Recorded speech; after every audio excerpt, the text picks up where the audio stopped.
Welcome to episode 16 of the Switchmania Playcast. No, Ashland's edition. I was God gonna Eater 3. say no, no JP quote almost. Oh, crazy. There's always going to be a quote. Yeah, JP always has to get in his quote. So it's been a crazy week. Things have been insanely insane. We're gonna have probably a heavy focus on Switch Collector going forward on the Playcast because there's a lot going on. It's insane. There's some stuff JP doesn't even know about. And we're counting down to September 10th. Yes, we are. Every week I get to learn more. Oh, it is definitely insane what's going on, which is really cool. A lot of cool stuff's happened within the last week. So first of all, there's been a ton of positive comments about the Switch Collector with our Saturday post. Yes, there was. You want to go over some of them? 1 second, and we will.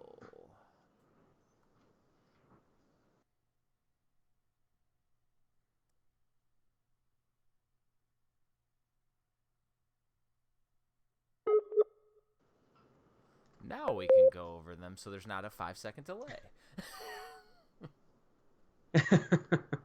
Yeah, it was literally I talked and then I waited 1, 2, 3, 4, and then you responded. Yeah, I thought you were doing something odd because it was a little bit of a lag. It was bad. So, yeah. Okay, we're good now. It'll be fun. All right, we're back on track, right? I'm not pausing or stopping recordings, so. Good. We're good. All right, yeah, so let's hear some of the crazy positive comments from the Switch Collector Saturday. Mm-hmm. I'm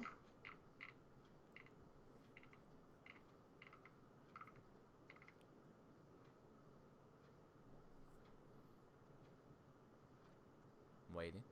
Oh, I thought you were going to share. Oh, I don't have anything pulled up. Okay. You're the pull-up person. You're the social media guru, the mastermind.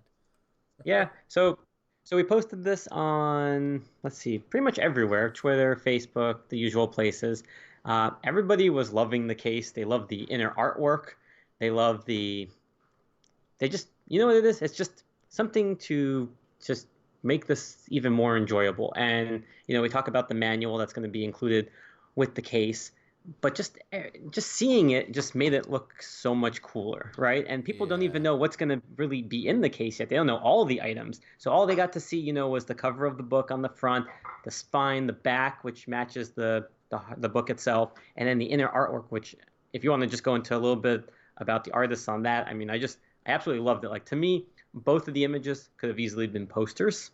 Well, maybe they will be. So Who knows? That was the thing is this. So every week we're posting something new or different about the Switch Collector. So last week was the treasure chests. This week was the promo case, is what it's called. Switch promo case. And what you can't see from the pictures is that the insert, the paper that I used was white gold metallic paper. So it's like super expensive paper. But it was like $10 for a ream or something. It's no issues. But yeah, it's super cool. Getting tons and tons of positive feedback about it. Just went with the generality of what the book looks like, and on the back have the Switchmania Playcast, of course. Super fun. Absolutely. Super fun. So what did some people say about it though? The first few that I saw was, oh my God, can I buy this now? I want it. And then let me pull up some of the other comments. So they said, love that you used the pic with the two girls. That was on then the another inside. person. Yep. And then people said, I wish I could back this right now. I love the artwork. I'm so excited for the Kickstarter to begin. So, it's as we get nearer and nearer, I'm just so happy that we can do these weekly sharings because, people, not everybody knows about it yet, even if they're on the group. So sometimes, they're scrolling through so many posts or they're not checking on a certain day. So by doing this on a regular basis and people commenting and sharing, especially on Twitter with retweets and likes and comments, more and more people are getting to know about the book before it goes live. And I think what's excellent is that we have Switchopedia.com, takes you right to the page so you can see all that's going to be included. You're constantly updating it with new images, new content, new information. I mean, even for me, you'll message me and just say, "Hey, I just added all this stuff. Go check it out. See what's new." So even leading up to September 10th, there's going to be so many more additions to that page that's so important that people, sign up by clicking the notify so they know when it goes live and just checking back frequently because we're going to continue to build on that page up until the Kickstarter goes live. And definitely, when we talk about it at the end, there's a lot of new updates. Like, I mean, we're working on a video. You mentioned a manual. Like, I got a manual that's done now. It's actually with a printer. Like, there's some stuff going on. Like, it's going to be... I'm getting the manual sized because it's going to be a perfect NES-style manual. Just the same size as all the ones that are with the Switch games. I'm getting everything, like, formatted perfectly first. So... I mean, we got a lot to talk about, though, later, after we get done talking about the game of the episode. As always, though, we always appreciate any 5-star ratings on Apple Podcasts. I'm going to do my check and actually see where we're at. Because, like, people have been awesome about writing and giving us. We have 12 ratings now. It's awesome. Like, we went from 10 to 12 in a week. That's amazing. Thank you, everybody, for the continued support. Thank you very much. Absolutely. And we even had a contest, right? Yeah. So how is that going? Because I haven't seen any feedback on the contest. So they did tag me. Yeah. On Twitter, which is what I asked. I said, take a screenshot of your comment and then just tag myself, tag you, and then we'll kind of compile everyone that entered and we'll pick a winner. So we had 2 feedbacks. And the winner of PM Studios Citus Alpha is at Closable8. So that's their Twitter handle. And I'll message them afterwards and I'll share a pic of the game. But they are the proud new owner of the first edition with a soundtrack. So I will reach out to them after the episode to get their information. And they'll have a new game on their way. That's awesome. Yeah, and I know today JP reached out and he said, "Hey, our winner of our first contest finally got back to me." So like you have to PM us because like I have the case sitting like waiting to be shipped out. Like the the Unikeep case that I have. I'm actually gonna do something cool with that one. I have original my every iteration of my business card. So I'm gonna put all my old business cards in there too. Oh wow. So yeah, because I have I think I'm on my 3rd or 4th iteration of business cards with different images and stuff. So I'm gonna include those in there. So some people collect everything I've released, so that'll be a nerd out type deal for certain people. That's awesome. So the person did get back to me. I have their address. So after this, I will send it to you as well, and we will send out the game and the case. Perfect. So should we dive into the game? Yes, let's do it. It's time to dive into God Eater 3. The classic God Eater. And I always loved these type of games. Started on the PSP back in the day. I actually never played the second one, but I loved the first one. And I didn't realize how close they are to Monster Hunter. But let's go ahead and I'll read the summary to lay the wallpaper. So it was developed by Bandai Namco and published by Bandai Namco Games. Action RPG role-playing game. Up to 8 players.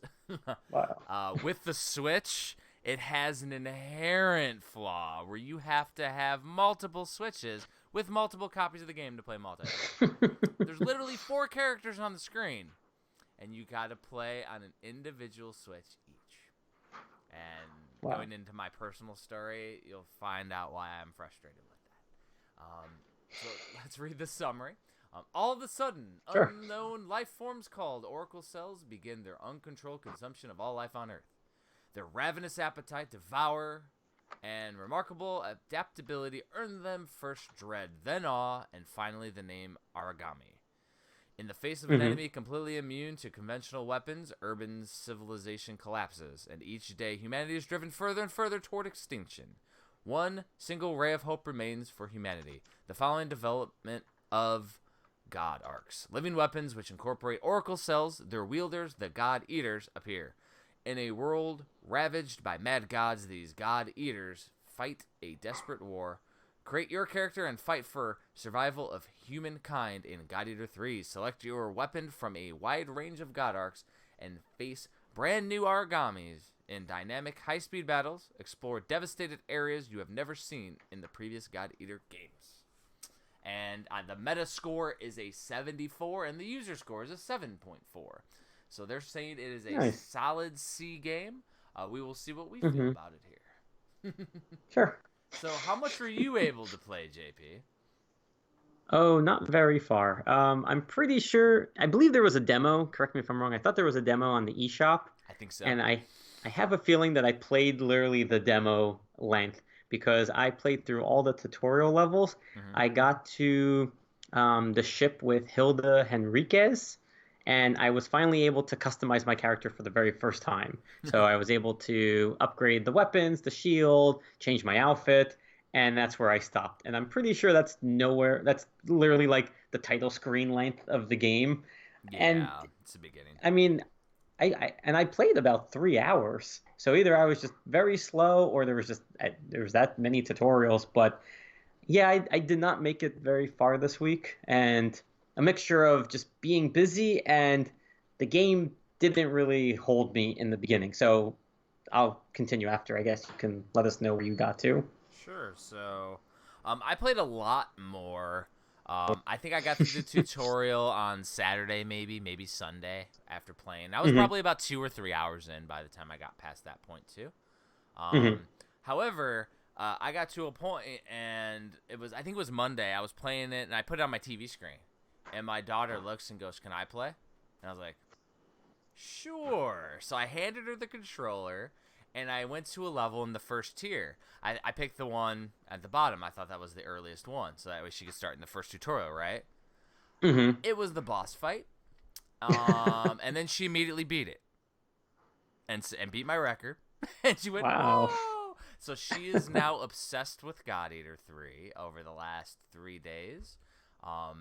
Yesterday, she ended up, because it was her last day before she started school, she came to, she wanted to hang out in my office, and usually she just plays Minecraft on the Switch. She actually started playing the story mode and got to the point where there's like a little, the cargo that's on your ship ends up being a little girl. And she has like superpowers that all the giant ash origamis, which are the super powerful ones, are actually coming after you. And they're coming after that little being. It's probably like the god or something. Who knows? I haven't beaten it yet. But anyways, she like got all the way to that. So when I started it up today, which was the first time I was able to play again, it went right to that. And I'm like, what the heck is going on? She already knew all the story about the character. Because I initially was playing in Japanese. I started putting it in English, and the English acting's amazing. I kept it in Japanese. Yeah, I did too, because I was always like, oh, anime, I got to keep it in Japanese. And no, Yep. it was great. And then, so then we got to the first Ash Origami fight, which I think is the end of the second chapter, because each level's built in chapters. And London was playing it, and she beat it. Like, she got knocked out like 4 times, maybe, which before that, we hadn't got knocked down at all. But she got knocked out like 4 times, but she still got a B grade, and she beat it. And that's where I ended, like, here, like, an hour and a half ago or so. And I think she's still playing it right now. Or, actually, I think it's her bedtime now. But she has school. But she was still playing it when I left to go. I had to go into work real quick before we recorded tonight. She was still playing. So I have a feeling that this game is going to be played a while. But she got to that point. I noticed when I picked it up today, there was, like, no money. And I'm like, man, she played a lot. Why do I not have any money? She bought all the costumes. So she bought all the costumes, had every costume unlocked, already changed the hairstyle and everything. That's what she's all about. It was hilarious, though. And she's, like, figuring out things. She's like, oh, my God, did you know that you could do this? And she's, like, dashing around and flying around. And, I mean, the AI in this game is really good, though. And that's the thing. Like, I made sure when I was playing it, but this was before, like, London got into it, the AI is really good. And if you soup them up, because you get, like, these, because as you play, it's probably right within another couple missions of where you're at, if you, it'll unlock the ability to, like, soup up your your bonds with your buddies, and you can give them abilities and level them up too. So you can give them more Hmm. health or more stamina, and you get to choose 4 different ones. And as you play with the characters, and you're gonna have more than just 3, so you have to choose who you want to play with. You build the bond, and you can level them up more, so it makes them stronger while you get stronger. And so this game is, and I have them, but I've never really played the Monster Hunter games, but it's been compared to the Monster Hunter games in terms of customability and customization options. Hmm. There's a ton. I literally chose one sword. I don't know what weapon did you choose? Oh, so I picked it's the ones that can split in two and then form into like a staff, like a sword staff, and then turn Cool. into a gun. Yeah, And then I I had think you just all get customized, so guns. oh yeah, so that was, let me rephrase. That was the first weapon. I think that was the default weapon. So when I finally was able to customize, I picked the hammer, or it Oh, looked okay. like a hammer, and but I never even got to go into a mission with my upgraded skills yet. So I immediately went to the little customization thing. Because, like, when you were in jail, which was the very first chapter, you could go right to the left of the board and you could go customize your stuff. And I switched to a giant sword immediately. And I've been Oh, using you that. could So, do in the prison? yeah. Oh, they kept saying at the end of the missions like, "Oh, you have this to upgrade," hmm and every time I went to the computer panel, it would just take me to the next mission. Yeah, Was there I another went. computer? So there was the computer panel, and then to the left there was like this little weird looking thing, Uh, and those are all over the ship. By the way, I thought it was always in the female or male quarters, but no, it's like uh-huh. right across from where because Amy you go to now. Like there's a girl with Hmm. pink hair, Amy, that you go to do missions, and right across from that there's level up kiosks everywhere. So you just go Ah, there, okay. and there's like tons of options, and that was available in the prison. So I changed to the giant sword. It reminded me of Nightmare from Soul Calibur. Yeah. Hmm. That's the sword I have, and then I upgraded it now, and it's like green and gigantic, and it's super cool. See, maybe I would have enjoyed it a little bit more if I had known to upgrade early in the Yeah. prison levels.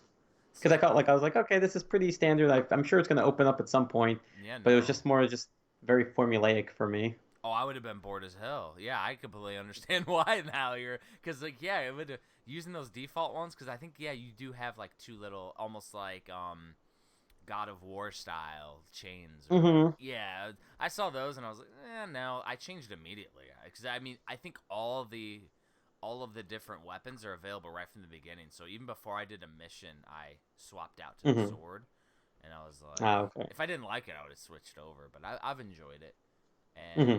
and I figure the more you pour into one weapon, the better it levels up too. Hmm. So, I mean, this is a game though that like once you beat a level, if you go back, you're more powerful and you can get through it faster. And it's why London beat my Hmm. record immediately, but it was like a perfect hook for her to make it fun. And so like but the more you play, the more you level up. Like even if you don't beat a level, you run out of time or something like it, you'll definitely still get powered up. Hmm. So as you play too, there's rank up levels. So there's like multiple sections. There's like mission levels. There's extra missions, which those aren't even unlocked. There's a question mark, which I still haven't even unlocked. And then there's rank levels or something. And there's like normal ranks and there's expert ranks. And I think only where I'm at, only the 2 ranks are unlocked. And I was able to beat both on normal and expert. Expert's by yourself with no companions. Um, Hmm. but yeah, it's I don't know exactly what that does except for give you a title. Maybe it makes you a little more powerful, but Hmm. I assume when you get to the next chapters, you can unlock more. And according to everything I read, if you try to breeze through, it's a 20-hour game. Did not realize that, by the way. Not a great Yeah. playcast Yeah. choice because we only have a No. week and we have families and jobs. But um, but I mean, I think this is going to be a game that my daughter's going to put in rotation with Minecraft. So I mean, I'm gonna have to probably fight her to actually play. And she literally said, because she knows, because we were gonna play multiplayer, and she's Hmm. like, and we looked, and I was like, man, it says multiplayer right there, and I look, and it says you have to have multiple switches and multiple copies of the game, and I'm like, man, that's disappointing because like literally, if I want to play with my daughter right now, I'm gonna wait till the Switch Lite comes out next month. Hmm. And then we got another copy of God Eater 3, and I'm like, oh, this was I we How made could you this. not have local co-op? It's weird, and Yeah, it like might you it have might be right. You could do it Diablo, I yeah. believe. Like, how could you not do it? I can understand, like, no, because even like in those other games, I mean, you can. There's so much of the board you can go on, but even in this, I can't even imagine that they couldn't have made it work with Well, one. I mean, the only thing I could think of is that maybe when programming the game, if they did split screen co-op, it would overload. Like it's not Hmm. optimized for that for the Switch. I'm not sure if the other versions offer that, but the Switch definitely does not. Hmm. And it's unfortunate because that would be a draw for me. And now I'm gonna have to figure out how to get another copy of the game once the Switch Lite comes in. That's crazy. But I mean, if my daughter wants to play it, I have no problem because it's amazing to play. And we've been Hmm. swapping, we've been switching off, and it was funny because I got through the whole story, and then she's like, "Can I play now?" I'm like, "I haven't played a level. I didn't get to play a mission yet." So I played a mission that she played through and beat a ash origami that was like destroying everything. It was crazy. Hmm. I didn't realize like because I haven't played a ton of Monster Hunter, Hmm. but I didn't realize that like you have to if you hold down the X button, your your origami like your God Eater sword Charges. will charge, and if Yep. you do that at a downed enemy, it actually collects an item from them. Oh, that I did not know. And I added an ability to my sword that's like called Collector or something. And it's either the sword or the shield, but I added it was the shield. You added something, and it gives you like 3 items per downed enemy Hmm. instead of 1. Now I'm not sure, like I haven't gotten deep into the crafting of it, Hmm. but I have a ton of items. I know that. So Jeez. yeah, the game is super complex and deep. Let me see. Let me see if I wrote any other notes. The anime intro in the beginning was awesome, Hmm. and I did watch an episode of the God Eater anime. It was really cool. I need to watch more, but I definitely watched an episode. So I would recommend the God Eater anime. It covers a whole different group of people, but it's still super cool. Okay, so it wasn't. So this game is separate from the anime then, in terms of the characters. I'm pretty sure, unless it just happened to be that I didn't realize that they're the same. Okay. 'Cause, I mean, you create your custom character, and they're going with you, and you're part of the story. Hmm. Of course, mine ended up being a girl because I let London do it all, and this was Hmm. before she even played it. Like, she created a character. Um, but there's lots of upgrades and weapons to choose from, customizing the melee guns and shields. I did like the English language more. Hmm. Combat is really easy, perfect for pick up and play. Um, there's some repetition. This game is actually perfect for the Switch and handheld mode for all the short stints that you can play in because the missions are fast. Hmm. Um, Oh yeah. yeah, like I mean, you get 40 minutes to play these, and I'm done in like 2, 3 most of the Yeah. time. Like, Yeah, I felt like I did go back once because in the prison, remember your one friend is sick, so they were like, oh, maybe you could find the medical pack, a yeah, medical kit in the field. So I did that mission thinking like, oh, I'm gonna find it, and I ran through the entire stage. I picked up all the items, I never found it, nope. and I was like, was I even able to? And I'm like, no, but it was like, but I purposely didn't fight the enemies. But even though I was running away, the AI, the NPC characters, or not NPC, your teammate took out the enemy so quickly. Even while I was running around trying to just collect weapons, that I had to go like super fast before the timer started, and it would Yep. send you back to the prison. So even by doing nothing, it wasn't that difficult. Yeah, and so I mean, it's really good for beginners. I mean, Hmm. that's definitely a thing. The boss fights though are pretty difficult. Like, there's a art to not getting hit and being able to follow the tells of the big enemies. So Hmm. like they do a charge up, and like your handler, which is basically Amy at the near the end, she talks and she's like, "He's charging up." Then you just gotta get the hell Hmm. out of the way. Um, and it seems like the AI, which is your helpers for your AI, is really smart. Hmm. Um, which I mean, it's great. It's just engaging and involved. We'll see if later on if it gets like impossible or something. But Hmm. if you keep leveling up, though, you should potentially like the difficulty should ramp as your characters ramp, so it should be pretty even keel the whole time. Yeah. Yeah, I definitely didn't give this game a fair enough chance because I just got, like I said, I just got to the part where it really opens up in terms of the customization, and I love that you could customize your character, right? So you can make an anime character that looks similar-ish to you, and I thought that was cool seeing myself in the game, but yeah, I felt like I was just doing the basic right now, and I really needed to spend more time. But this game, like, I think is intimidating to me just because of there's so many options available to you, and I feel like after every mission I'd want to go in and tweak things and change it up a little bit, and it's just like I don't have time for that. I need a quick game that I can kind of go through, and this game I think just requires a lot of dedication to it to really enjoy it. I think this is a perfect like this is your game type game. You know what I mean? Like if God Eater 3 is Hmm. your game, this is like amazing. If you're like us and have a million games, it makes it really tough to sink your teeth into it to the point where you're gonna get the most out of it. I had a great time with it though this week. When I played it, it was fun. I know it's gonna keep in my system because now my daughter's loving it. Hmm. It was easy enough to get her into it, which is perfect because now it's going to allow her to develop her hand-eye coordination, her skills when it comes to action games, and that'll bleed into when we're doing survival in Minecraft, and then open up other Hmm. games. So I think it's a great entry level game for sure, and Oh, so absolutely. much customization, like too much customization. Oh yeah. Hmm. I mean, I find with these now, I typically go with my what I like. So I go with like Hmm. major like melee attack powerful character just to try to Hmm. plow through stuff. And this game actually works well with that style. Nice. Yep. Do we have any listener thoughts or comments for this? Yes. Let me open that up.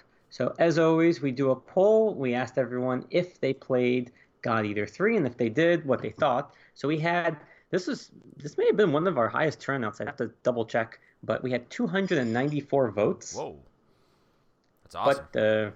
But the results are shocking. So, we had 2% of people said that they would play it this week.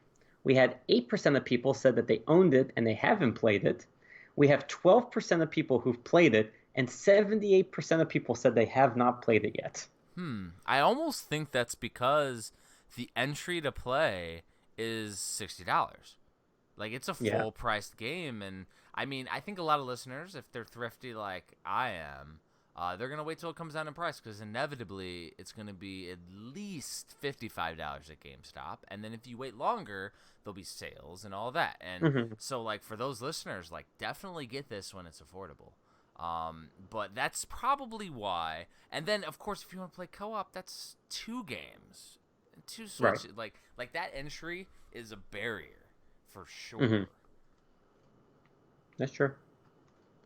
So let's see what people said. So at Akio Kahoshi said, Heart God Eater 3. Once I finish my first Fire Emblem Three Houses playthrough, I'm going to go back and finish it. Definitely my top five so far this year. Wow. At The Real Jazz said, I'm playing it right. Meow. Meow.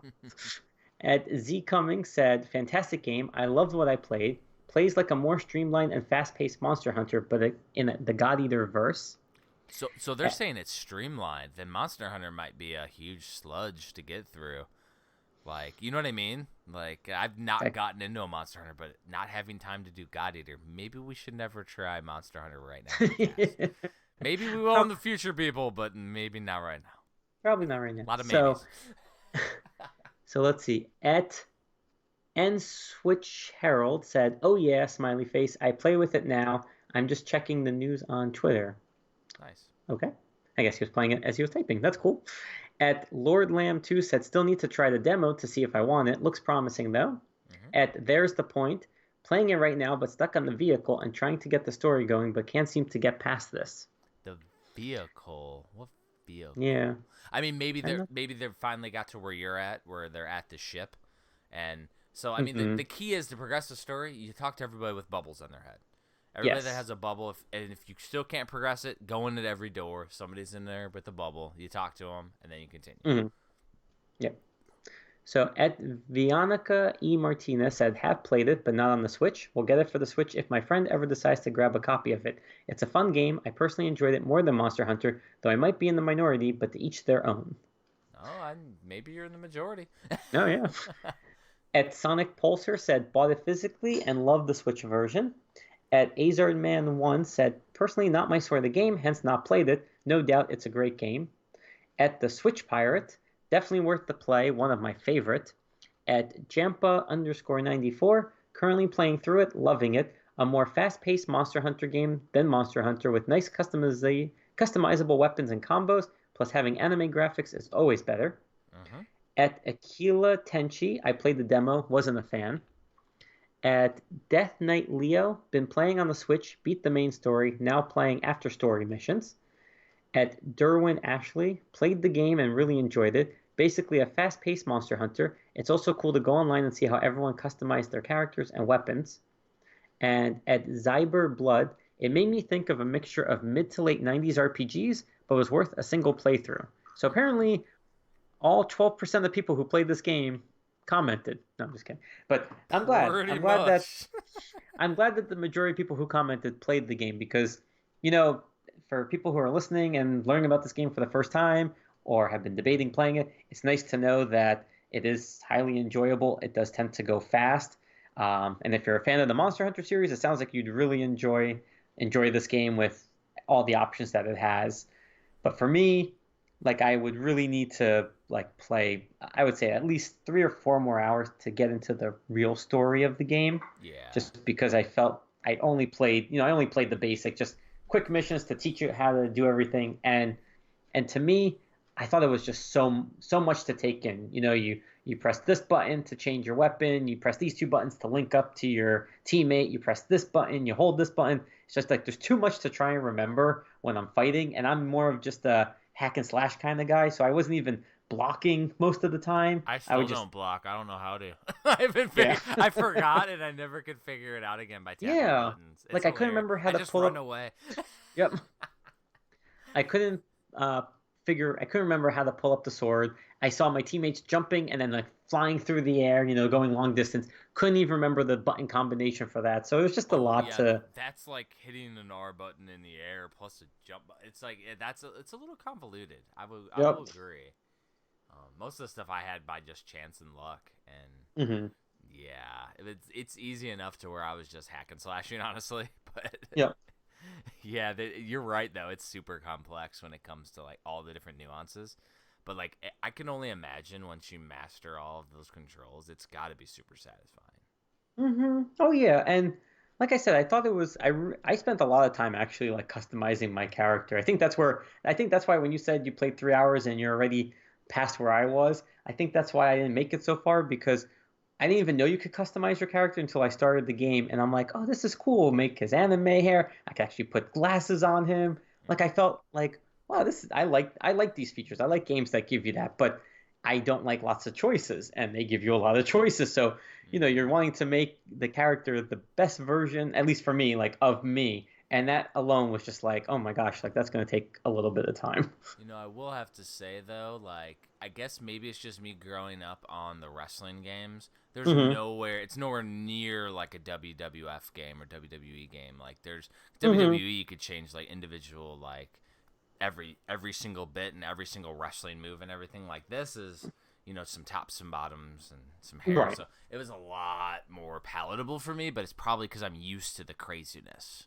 Hmm. So to me, I was like, "Oh, this is nice to be able to have just some options." And I literally let my daughter do it, so that way it took me out of the loop, which helps. What did you name your character?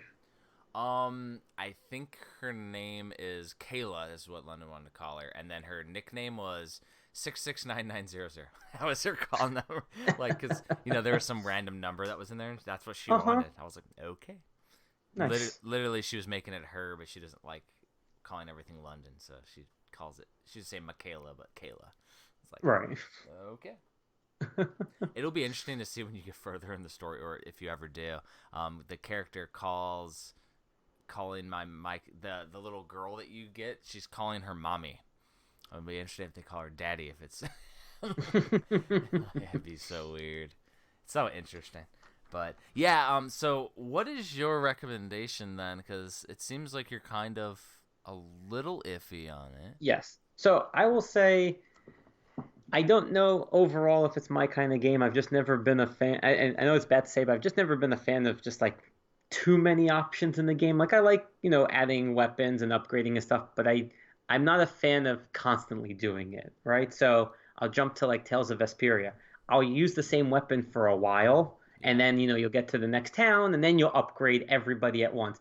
And here it feels like after every mission, I would be collecting, new um, not tools, but like crafts, uh, Pieces. pieces, and I would want to go in and start customizing everything every time. And there's only one other game I've ever played that has done that to me, and that's Kingdom Hearts, the 357/2 or something like that for Yeah. the DS, because they used to not to go on a tangent, but they used a grid base. So after you finished a mission, you'd go into your grid and you'd rearrange everything. So you'd actually put like a level block to level up, or you'd combine things for a multiplier. But you would do that after every single mission, and to me, it took away from the game. And here I feel like my style of playing would be to just keep going until I just die repeatedly, and then I'd probably upgrade. And I know that's not the probably the ideal choice for the player. So Actually, I what I think would you probably could do that though. Like, I definitely was going through like to the point where I was going through two, three, four missions. Yeah. Yeah, I mean that's true. I mean, like I said, I haven't gone through. I mean, I made it through all the tutorials without ever changing anything because I didn't Yeah. even know I could. But I would say, people said that you read that it's about a 20-hour main story, and then there's a lot of post main story content. Like another For 20 me, I hours. don't. I'm sorry. Like another 20 hours or something. Another 20. Yeah. I Jeez. would I would recommend people to try this game. I do think it's fun if you like anime. I mean, I don't think you can go wrong with it. It's a lot of fun. I actually really like the characters. I like the story. I wanted to learn more about the world itself because, I just don't understand why everyone seems content to be prisoners and then fight for the people. Because everybody's So dying. You didn't even know the yeah, story till I read it today. Like, exactly. it So really I'm like, doesn't talk about that in the game. Like, you just watch the anime and you just jump in. yeah, like I don't understand how these people are content with being in prison handcuffed where they can't even move their hands and then they go on missions. And it's just like, all right, that's interesting. Like I was hoping that you're gonna say that in the game they'll explain it more, but it sounds like They the might. animes they may, yeah, they may. But it sounds like the anime would be a good companion piece if you want to Yeah. experience the full story. So going back to my recommendation, I would say yes, you should try it. The $60 is definitely hefty, but it does sound like if this is going to be your main game, you're going to get your money's worth. Hmm. And like you said, the missions are quick, right? I played it on my lunch. I could go through a few missions, within an hour with no problem, and they save right after it. So it's not that you're worried about getting too far with with the possibility of losing your progress. So I would say yes, you should definitely try it. $60 is a lot, but if Way you too like much. Monster Hunter, yeah, if you like Monster Hunter, if you like in-depth games that's going to give you a lot for your money, I don't think you're going to go wrong with this. Me personally, I'm probably not going to go back to it anytime soon, just because it's too much of a time commitment that I just can't give to it. Yeah, I mean, I completely get that too. And I mean, for my recommendation, I would say like, if we're giving this like a grade or something, because we've done Hmm. like numbers before. Hmm. Um, I mean, everybody has it at about a C, like 74, 75%. I mean, I would give it A minus, honestly. Like, this is an awesome Hmm. game. However, $60 way too much. Like, Yes. absolutely too much money. Um, for somebody who has more than just one game. Yeah. If you have a giant collection like we do, JP way more than mine. But if you have a giant collection where you want to play as many games as possible and not have a ton of backlog, like this game right here is going to take up some time and it's fun, so you're going to want to play it more, which is a good problem to have. That's Hmm. why it's like an A minus game for me. It's a great game. I love it. The barrier to entry is really low. Hmm. Really fun to play. There are way too many options. I will give you that. Like if it was honestly, if it was streamlined, it would probably Mm-hmm. be an A+ game. Mm-hmm. Like honestly, because like I get what you're saying. Where after each mission, it's like, oh, do I want to go in and tweak every little bit? And I Mm-hmm. honestly, every time I would go in to upgrade, and you would find this as you played another hour, is like, Mm-hmm. man, I don't know, remember where this one upgrade was because there's so many different options to upgrade things and Mm-hmm. abilities and things, and more unlock as you continue to do more missions. You still have another 6 abilities to unlock, different things, like links and all this other stuff and craziness and Oh yeah, yeah, that's just too it's much go for me. it goes deep. But Um, and the thing that's odd is that it's Namco Bandai, and they did Tales of Vesperia, the definitive edition, yeah, and that was 50 when it came out. And there was so much content in that, all the DLC and free DLC that you could download, and it was $50. And that was like, I mean, that to me was a $60 game. hmm And I don't understand where, I don't understand sometimes the logic of like how they're pricing the games. Maybe just God Eater 3 is more popular. I don't know. well, Maybe they no, thought they're putting more in. Vesperia was a remake, an HD remake, whereas this is a new iteration, a new outing. So, There wasn't a God Eater 3 before. Okay. God Eater 2. Oh, okay. Yeah, now it's Well, God Eater well, there 3. you go. So, I mean, I think that's the only justification I could give that, but Hmm. prices are prices. It's going to Yep. come down. And I think it'll be definitely a excellent game that'll hold up in the top 50 of the Switch Yeah. for everybody. It's not. I don't think it'll be a lot of people's top 10 unless this is your style. This is your style. This could easily be a top 5 Oh, game for yeah. you. Like I said, though, I'll give it a solid like 90. Hmm. In here, the buried entry is low. I'm probably going to be playing it more with my daughter now that she's into it. Hmm. However, if she wasn't into it, I mean, I gotta move on with the playcast and continue on to the next game. So, Yeah. I mean, I would unfortunately it would be in the I want to play it later pile with a Hmm. million other games that are in that pile, and it would never get seen again. So it's actually awesome because I do want to know more about the story. It's really interesting.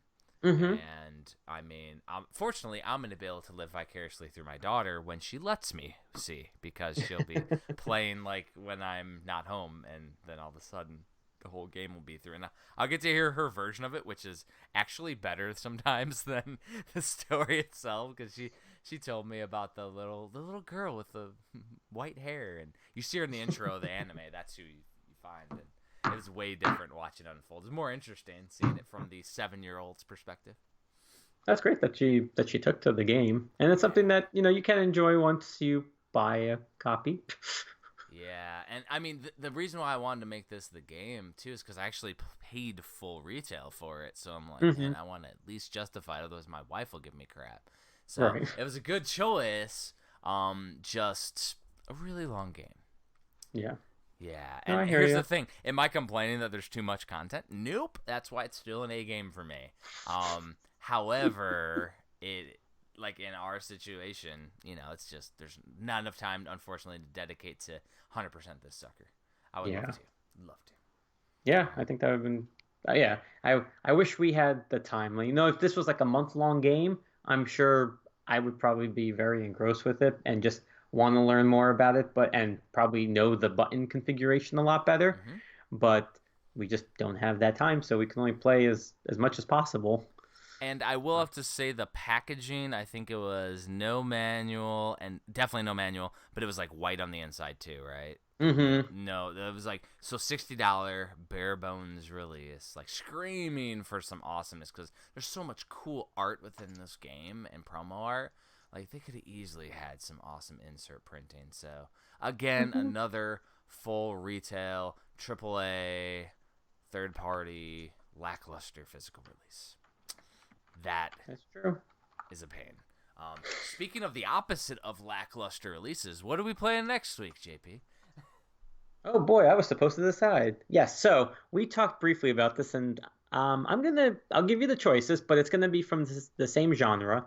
So we agreed that with the Switch Collector book coming up, we want to be able to really enjoy a game and a little bit faster than we did with God Eater 3. So I Yeah. thought one genre that we have not touched yet was the shoot 'em up genre, the shmup.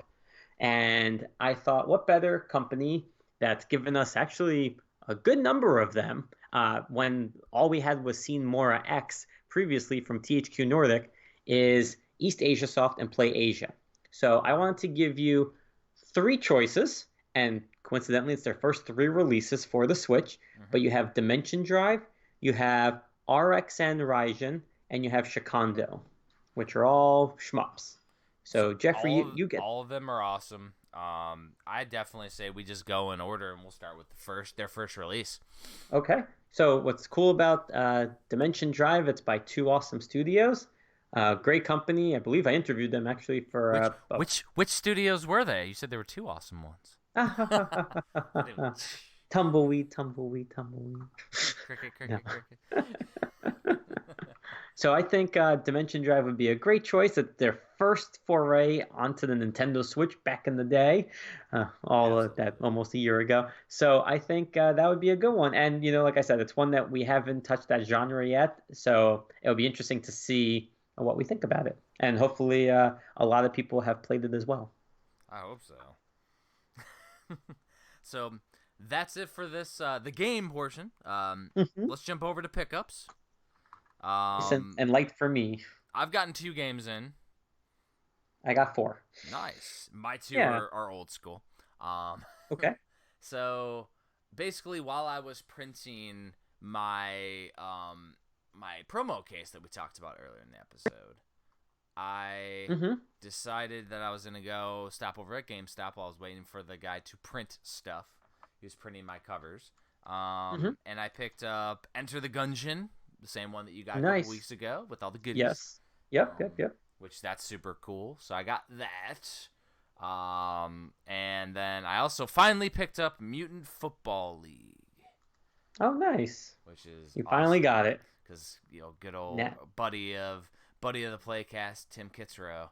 Uh-huh. He did the announcing for it. So went from having a beer with the guy a couple weeks ago to finally getting the game. Because if I would have had it, I could have got him to sign it, and I didn't realize he wouldn't have copies for sale because last time he had games at Midwest Gaming Classic. But he And wouldn't tell me he had only that one copy, and I was like, "Oh, can I buy it and have you sign?" He's like, "It's the only one we brought," and I'm like, "Come on." yeah, so he still didn't have any. I'm like, dude, I would have bought one, and that would Mm-hmm. have been awesome. But yeah, so finally got a copy of that too. So those are the only 2 games that I got, and obviously Mutant Football League's been out for a while. So, Mm-hmm. but I got that, and then I took the case in to test the size of the Switch Collector printing. And ironically, the guy messed up all the cutting, so he had to redo it. And when he was redoing it the next day, he's like, so sir, this is the last time I'm able to do this because this is all licensed stuff." And I go, "Yeah, I'm the publisher." Like I commissioned the artwork, and he's like, "Oh, you did?" I'm like, "I told you this, guy." Like the guy was completely. I like, told you this. I was like, "I told you that I'm the publisher, and it's literally art that I commissioned." Like it's like hilarious though. The guy was like, "Excuse me, sir." It's like, dude. Okay. But he's like, "Well, the character Mario." I'm like, "Yeah. You ever hear of Garbage Pail Kids, Cars?" Like it's literally another artist did it and put it on a promo for the upcoming Kickstarter. It's funny though. Oh my. Love people. Some people's kids. I'll tell you that. Mm-hmm. But yeah, it was really interesting. But yeah, so that's why I got the game. And I was like, well, this is the one used game. It was a good price. It was like under 20 for sure. And Mm-hmm. definitely worth picking up. So what did you get in, JP? So we'll go alphabetically. I got 3 US releases and I got 1 UK release. So I'll start with the UK one. It is from Just for Games. It's Instant Sports. So it looks like a whole bunch of cute, me-ish kind of characters. And there's 3 sport games on here. So you get tennis, goalkeeper, which my guess is, I know it's actually goalkeeper. No, it's goalkeeper. I'm seeing him jump in front of the net. So I guess you play goalkeeper. Bowling, baseball, rafting, and hurdle race. 20 characters to customize your name, outfit, accessories, hair, varied game modes, single player or multiplayer with up to 8 players, and more than 15 playable environments and tons of items to unlock. So you're not going to like So, that. It's too much customizing, JP. yeah. But it does say here, it says you can't play handheld though on the back. I didn't realize that. And the handheld is grayed out, so you have TV 1 through 8 and uh, well, handheld with the Joy-Cons detached 1 through 8. So that's Weird. interesting. That's really interesting. I don't know Everybody why. huddle around this little screen. We're playing some damn goalkeeper.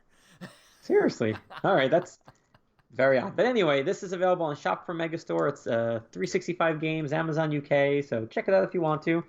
And then let's move into the 3 US releases I got. So the first was from Limited Run Games. Aegis Defenders came in. Nice. So it's by Guts Department and Humble Bundle.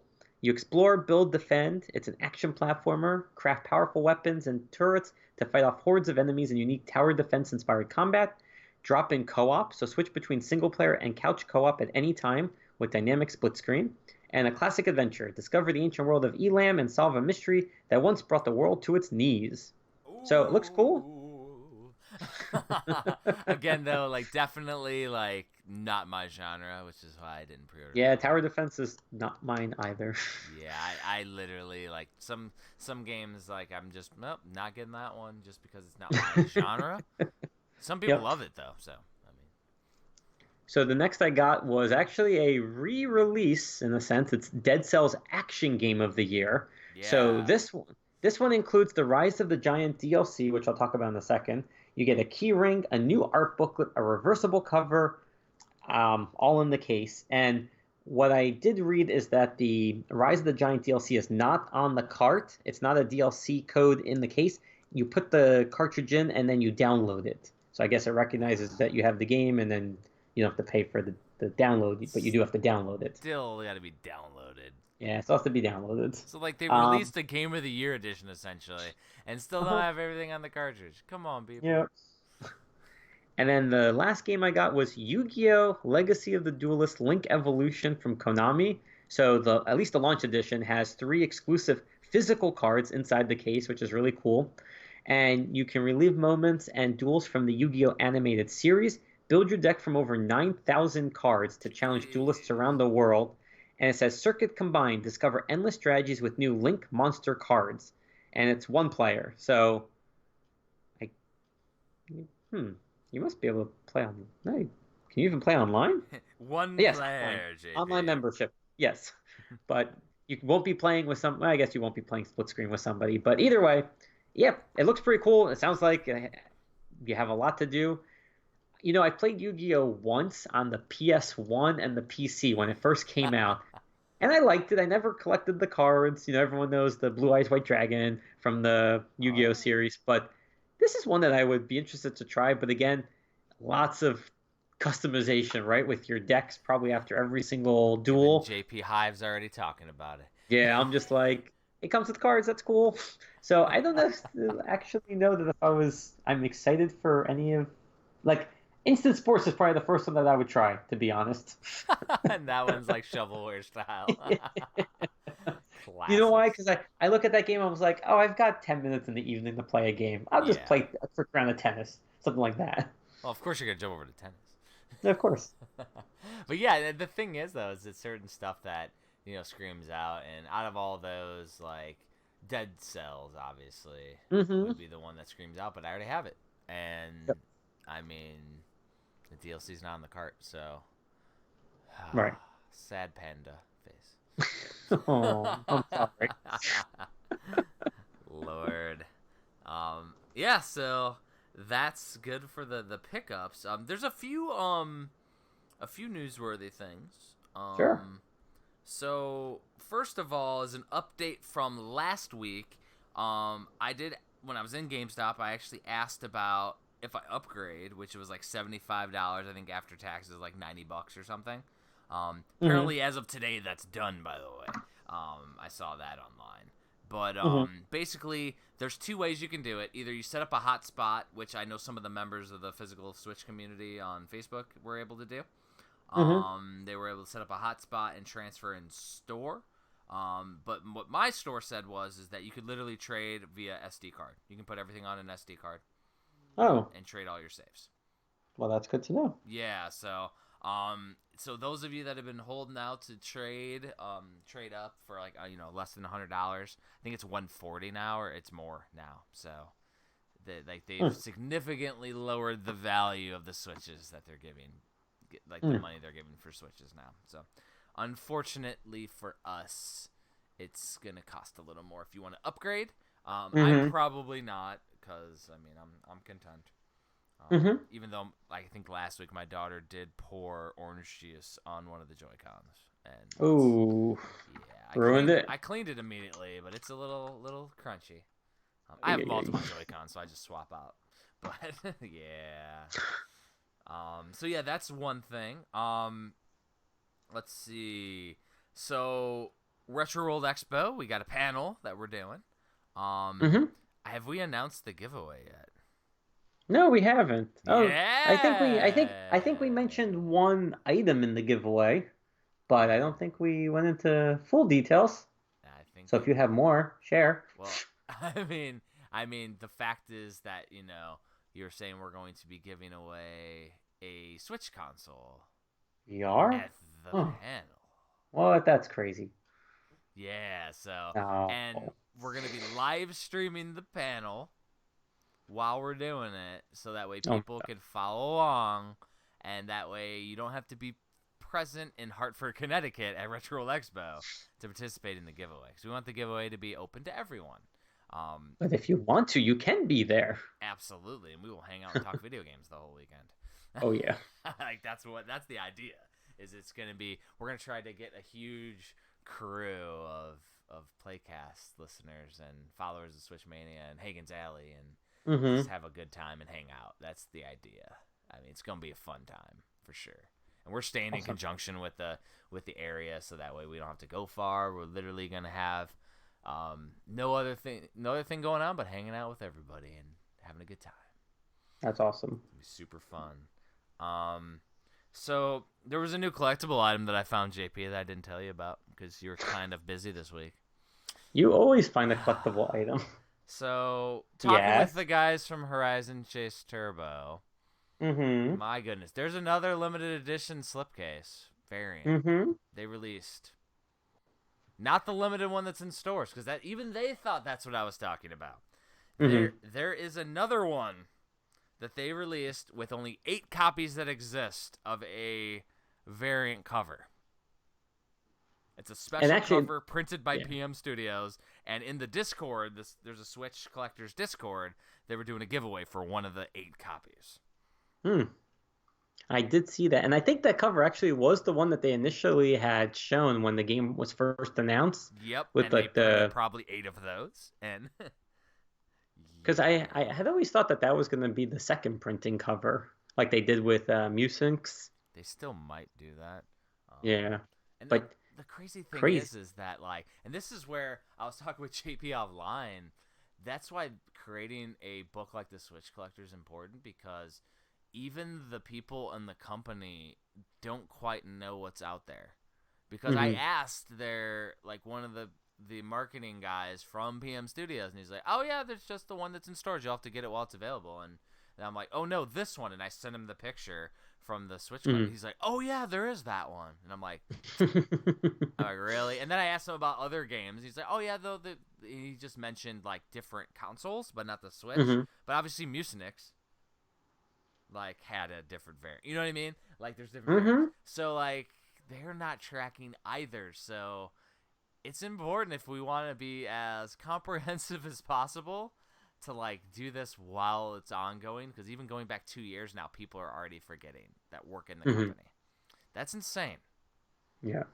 Yeah, Like, I agree. yeah, and trying to keep track of it all is going to be crazy. And like for me, I just want to have a really cool ongoing encyclopedia for the Switch, and Hmm. it's a cool reference point. JP wants everything in there, Yeah. everything according You to know, Madden, and yeah, that's why you and I need to talk because, I think about what my contribution is. And like you said, I want people to know all the cool things that was not part of a regular release, right? So even if there was a manual, I mean, if someone's going to be getting this book and they're going to start collecting from the beginning and they're going to be finding these games used because they may not be uh, being manufactured or produced anymore, I want them to know that there was a manual, there was a keychain, there were stickers in the first printing, Or there's if you find this cover, this is the second printing cover. This isn't the first printing cover. Or even like if you take Gal Guns 2, they had the misprint with the Hmm. oh my gosh, what's that game from the SNES days? Wild Guns. That was on the inner artwork that it shouldn't have been. So they re-released the cover. Like I want people to know those kind of things, but I think about it and it's intimidating because there's just so much information that's like you're I don't want to miss anything and I hope I don't, but you and I need to talk to get my head straight and on track All we gotta do of is this. hone So in your focus, yes. because you're talking a whole nother book essentially. Like for Yeah. that type deal, like that's Hmm. another book that could cover that. Because yeah, that would be hundreds of pages. It's good. And that That would take you years to compile. yeah. And Compile it on we the did side for sure and on your website. But like, yeah. yeah, And we did yep. yeah. Good. I was sorry. I was going to say that there was one piece of feedback we got this week that we didn't mention, and it actually led to a discussion of possibly another book at some point. What was that? The compendium. Okay, so as you know, we have limited publishers on the rise and some on the Yep. fall. And honestly, like I thought it was a great idea when this was proposed by Skull on Twitter. Great guy, check him out. And he said, we should have a book on just the limited publishers because there are so many. And I'm thinking more about it. I'm like, if we waited to the very end, so the Switch is done, and then you did it, that would be an amazing book Oh, because there's it's so it's a must-have, and it's gonna happen. I mean, there's no yes. way like once the Switch is actually has everything done. Hmm. The thing is, us saying that limited run games could put out games forever. They're putting out Right. PS3 games, so I mean, like we literally could be getting aftermarket releases for the Switch and have every game ever come out eventually from limited run games. You know If what may be a good idea is that with the year two book, it may be good if we want to decide to do like a year one compendium of limited publishers because it coincides because second year is when they started coming up for the Switch. And I think it'd be a cool piece because you could expand on all the collector editions, right? All the items, the releases. Maybe they even can share their total sales numbers, so you can see like the definitive volume, things like that, because people are interested, and I think that'd be really cool, especially if you get them to talk about their company and their motivation. the And, limited well, collector compendiums. yeah, I and mean, there's because there's we did have there's a a lot. few from year one. It would be small from year one, though. Yeah, year one, Maybe really, year we're one and looking two. at Maybe year one and two combined. yes, yes, because year one, V Blank is the first one with Retro City Rampage that comes to mind, and honestly, like I'm drawing a blank as to anybody else. If there was, there may have been one other one, but Well, I mean, I don't you think. could jump down the rabbit hole with that though, and not even do limited companies, but limited releases. I'm Hmm. looking at it right now. Fire Emblem Warriors had a limited edition. Like, you know what I mean? Like, there's But then literally you're talking collector editions in general, that's what I'm because none of them. saying. Yeah. Yeah, and that could be a thing though. Is that you have the Zelda Breath of the Wild collector's editions and how many there are of each Right. one, and then you're talking rarity levels and like to me, I don't collect all the collector stuff, Hmm. but and I really like the honing in on the limited companies, but the rabbit hole could go deep without focus, kind of like your collector section. We got to Hmm. hone it in, and I think doing a year one and two combined, and I mean we could even do it as a pocket edition or something, and like literally still use the same reviews from the Switch collector, and then just Hmm. toss it into a smaller version. That's an idea too. I mean, literally, like feedback from everybody's appreciated on that stuff too. Because we're gonna be spitballing as things go on the playcast. So Oh definitely yeah. let us know what your thoughts are too, those listening, because I mean it's a community effort here. Like we're just passionate people in the community too, and Hmm. I think it would be super cool to do. I like it. I think that there might be a way to do it faster, and there might be a way to just wait till the end. I mean, who's to say? Hmm. But Yeah, I agree. yeah, before we jump head first into the book, though, there was one more big piece of news. Indie World Hmm. happened with Nintendo. Was there anything that looked good to you? Because there was two items that I liked. Obviously, Yeah. Ori and the Blind Forest, but that would be my Yes. triple dip on that game because I have it on Steam and I have it on Xbox One Definitive. Um, Uh-huh. but super cool. One of the best Metroidvania style games that's out there, Mm-hmm. along with all the other best Metroidvania games that are out there because they're just well done. And then the other one, Hotline Miami collection. I'm hoping that gets a physical release because I've been wanting to play them for a long time. Mm-hmm. And it's overhead style GTA. Those are the two that I took out of that I really liked. What about you? Did you take anything out of it? Yeah. Skater XL. I need a skateboard game. That looked really Uh, cool. It did. yep. Yes, it did. Risk of Rain 2. I haven't played it, and I'm looking forward to that one. And I would say I'm just trying to look at the list and kind of which one stood out. Skellboy. I'm interested in that one Yeah, Skillboy because looked interesting. yeah, and I don't know if you know this, but right after the announcement, right after the presentation, there was an announcement as to a physical game coming out from one of these. Do you know which one that was? Nope. The Hotline Miami collection Oh, so that did get an announcement. Nice. Yeah, because I was hoping that from got. Special Reserve Games. Nice. I Yeah. mean, So what's really cool? Yeah. So just to segue really quick into Special Reserve. So Enter the Gungeon, it opened up for pre-orders on Tuesday through them with an exclusive um, reversible jacket, an instruction booklet, developer designer sticker, a nice box. But on their page, they updated the pictures of some upcoming games. So they've had Downwell on there for a while, but now they have Hotline Miami collection with a Switch symbol, so that it's coming physically, and My Friend Pedro, they're doing physically. now, And now the version of Gungeon, that was also by Special Reserve, the ones at GameStop, yes, right? yes, So I and mean, so that's a interesting thing to think about. Is you have limited companies like Limited Run Games with Best Buy, but they're mhm, not as necessarily as limited for the normal editions, and they're literally now publishing the games, mhm. which I think that's cool to me. As long as they still have the special cool one on their site, so they're still doing their other thing. Like I kind of like that they're just breathing new life into some of these games that wouldn't otherwise get a AAA release. Right. But yeah, so I think somebody was writing not so special now because it's like available for pre-order everywhere, and I'm like, honestly, it's maybe the end of an era when it comes to some of these more limited publishers when they grow out of the limited nature. Mhm. I mean, that's kind of what's happening, and I mean, as long as they keep with their mantra and keeping everything, preservation based, I'm okay with it Yeah, I'd be fine with that too. for sure. And I will say though, after last week, it's nice to have a calm, limited publisher week. So I mean, do you want to get on your soapbox, JP, before we jump into the switch book? Because Do I we know want to? you were going Do back and forth if you wanted I? to talk about it, and that's up to you. But Yeah, he you know he what? had a long week, and as you could tell from last week's talk, I said it was already overwhelming when we were just talking about what's available, and I Yeah, probably spent a few $100 on pre-orders, and I don't pre-order much. yeah. So And okay, JP hit a wall, people. Watch out. I, Hold on to your butts. I hit the breaking point wall, and I'm Oh. okay. I made it out okay, I think. But no, you're Well, right. I I will mean, I will tell I, you, people listening, that typically JP and I are chatting, and he went like radio silent.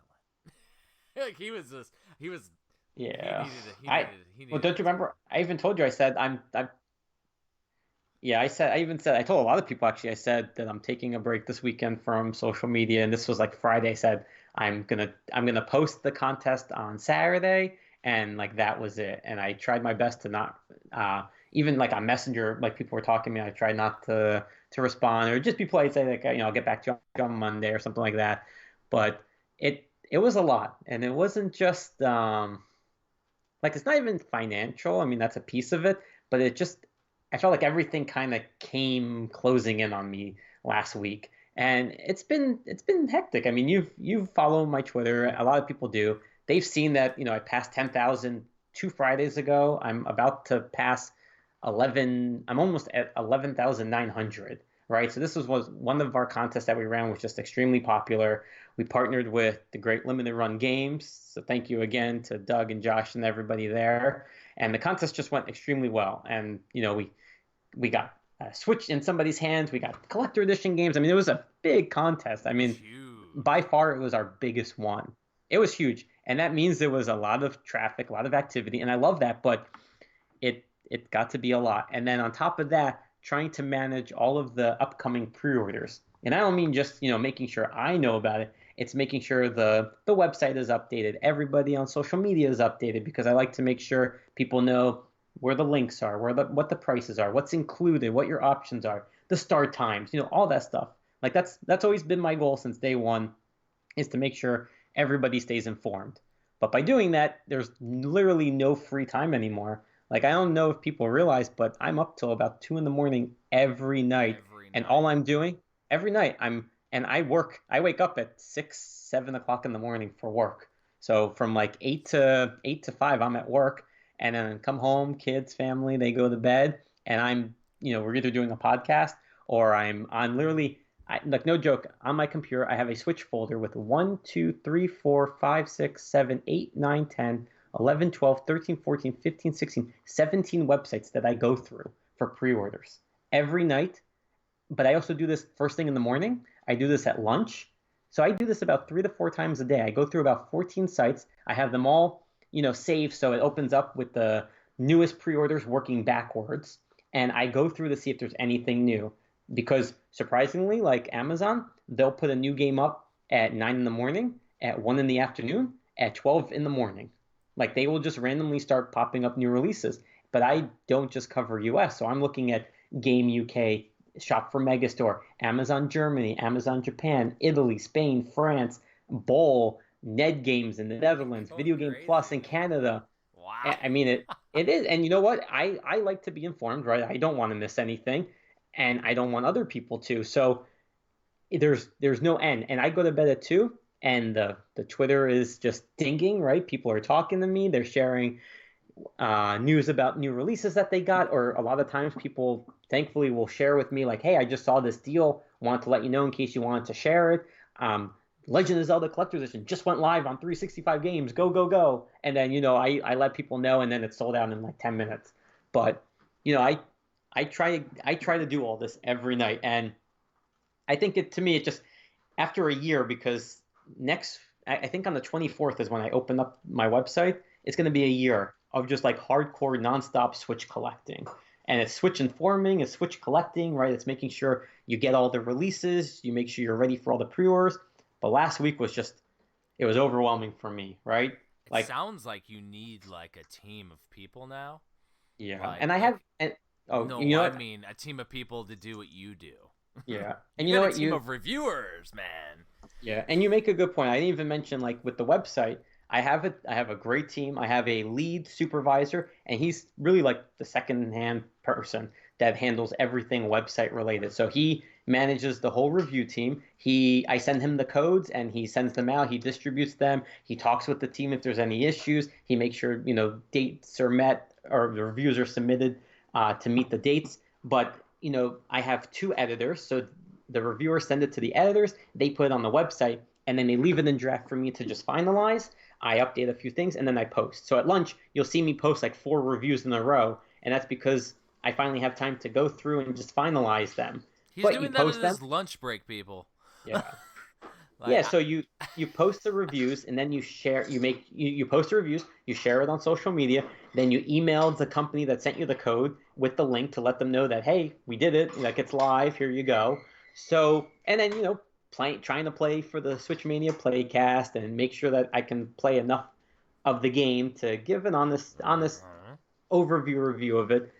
But it was a lot. So that was one piece. The second was just the sheer amount of releases. I mean, we all have seen it for a long time. It's nothing new, but it just it was heavy last week. I mean, it was more than I honestly think last week was probably one of the busiest weeks we've had since the Switch launched. And what's weird is I've been saying that so often in year three, where I go, "Wow, this was a busy week for releases. This was a busy week," and now we hit a new one. It's getting And bigger and it's getting bigger and it's getting bigger and I mean, we're in a Shangri-La for gamers. Yeah, and I will say, like, I hope anyone listening understands, like, I have nothing against any of these companies. I like every single one of them that has done us right. Oh, it's awesome. My Right. So I'm not complaining, right? I mean, as a gamer or as part of the Nintendo Switch community, I think it's great that we have so many options for games. And people who don't collect everything, this is a moot point, right? I mean, they're going to buy the games that they want to play and the end. But I was going for everything. And when you get a week like we had last week, it's just insane. I mean, it's just Tuesday, Thursday, Friday, Saturday with the releases. Then you You have posted a Tuesday. calendar picture of That like, so that right, so and that was Erica. She made it just to keep track, and then she made a little funny like image between Sunday and Monday saying like rest period the funny because thing then was though is that was like based on what we talked about last week on the cast, and then hmm like Friday happened or when Thursday happened, and it went yeah, insane, like shit that we it didn't even was talk about, yes, yeah, yeah, and dude. that I mean, and I'll be honest, I'm not a super fan of when we get 2 days of an announcement. I mean, I'm gonna buy the game regardless, but for people on a more strict budget or people who have to make decisions each week as to whether they pick up one game or this game or that game, less than a week notice of a game going live that you're only going to have a certain amount of time to pre-order is very tough. And, a lot of people give me feedback on that, and I absolutely hear them. I'm not that business, so I'm not gonna really comment too much on that. But, it's a lot, and it gets to the point where it gets stressful. And to me, like I always thought, collecting, enjoying video games should not be stressful. It should not feel like a Absolutely not. job. But Absolutely it not. got but it got to be. Like I'm looking now as we're talking at my floor where I keep all of the current month and the previous month stuff because I want to put them in my database. And I can't even tell you there must be over 100 games here just from the last 2 months alone. And it's Ah, it's big boxes, it's promotional items, right? Like pre-order items, it's regular cases, it's collector's editions from every single region. And I'm looking now, I'm just saying, this is just too much. that's a lot And of work. It's and work. It's not a hobby it anymore. and that's just this trying to find time to put them in the catalog and put the release dates and make sure my catalog isn't too difficult to maintain, but it's time consuming and it's time I don't have and I could be doing something else, Well, so and I'll think move about forward. this, JP. We got a major book release coming up. Like Yes, that's gonna take some time. and believe me when I say that has been on my mind, and like every day that goes by that I'm not able to write because I'm trying to do something else, it's just like I'm gonna hold him up, and like that's my goal is not to. So you Oh, know you'll be fine. But like we already talked about. So those that are listening, like we've talked about a way for JP to hopefully streamline his processes and allow others to pull a little bit of the weight that he has on his shoulders. And any fan out there that wants to help out with the search process, like we want to keep going with what he's doing. Like he's not going to stop because yeah, no, he can't stop. He I has a can't stop. he has a But sickness. but People, I did decide to make a change though, right? exactly. So I posted this on Facebook, and Yep. I was even going back with you, like back and forth, like, do I even bring this up? Do I not? But you know what? Like everybody, like a lot of people, not everybody, a lot of people in the community obviously know who I am at this point, And and I people talk with and everybody. what I said too is people appreciate if you're transparent. Yeah, and We're I human. Like exactly. So I made the decision that I'm going to essentially cut out 95% of collector editions. So what that means is, unless it has a steelbook, right? I'm one of those people that I love steelbooks and I love alternate cover slips and things like that. So if a release comes with that, I'm most likely going to get it. But what I'm taking out is pretty much everything else. So if a game gets a regular release in the US and a collector edition in overseas, I'm not buying that collector's edition anymore. Even with all the limited publishers, I mean, I absolutely love them. Like you give me like a Turok, you give me a ukulele and a kind of class with like a classic box, I need that. hands down, I need I'm, that I'm too. buying it every day. Even like Outlast, like a nice bundle like that, I'm gonna buy. And so I'm not picking on them at all. I absolutely love limited run games, so it's nothing against them. Or I Well, it really hope sounds they like you're still listen. going to Come on, support the cool stuff.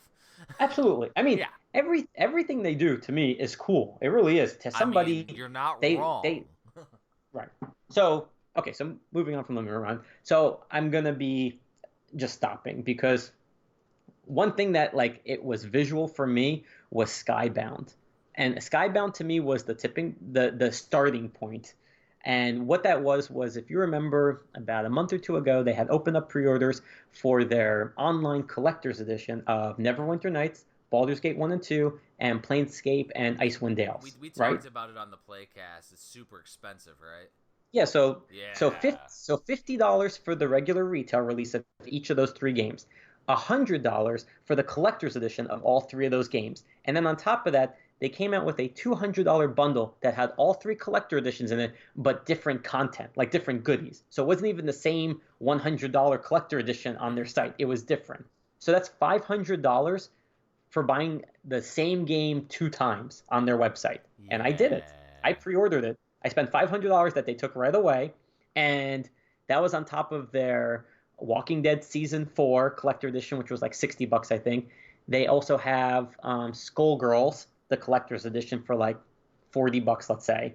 And I thought to myself, I go, why am I doing this? Like, the games are cool. I'm never going to use the dice. I'm never going to use the notebook. I'm never going to use anything in that box.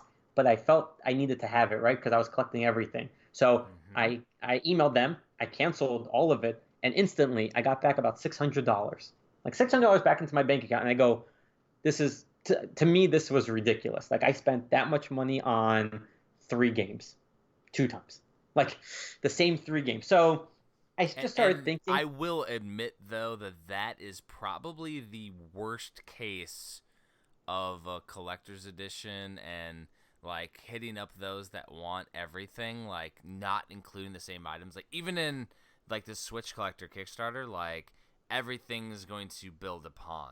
Like there's gonna Right. be a tier where you can get everything. I mean, but for us, since we're creating it, it's pretty expensive.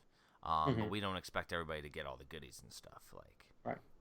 And then, and then not even that, but then we had the Darksiders Genesis. So if you remember this, there's a regular edition which I think is going to be 30 or $40.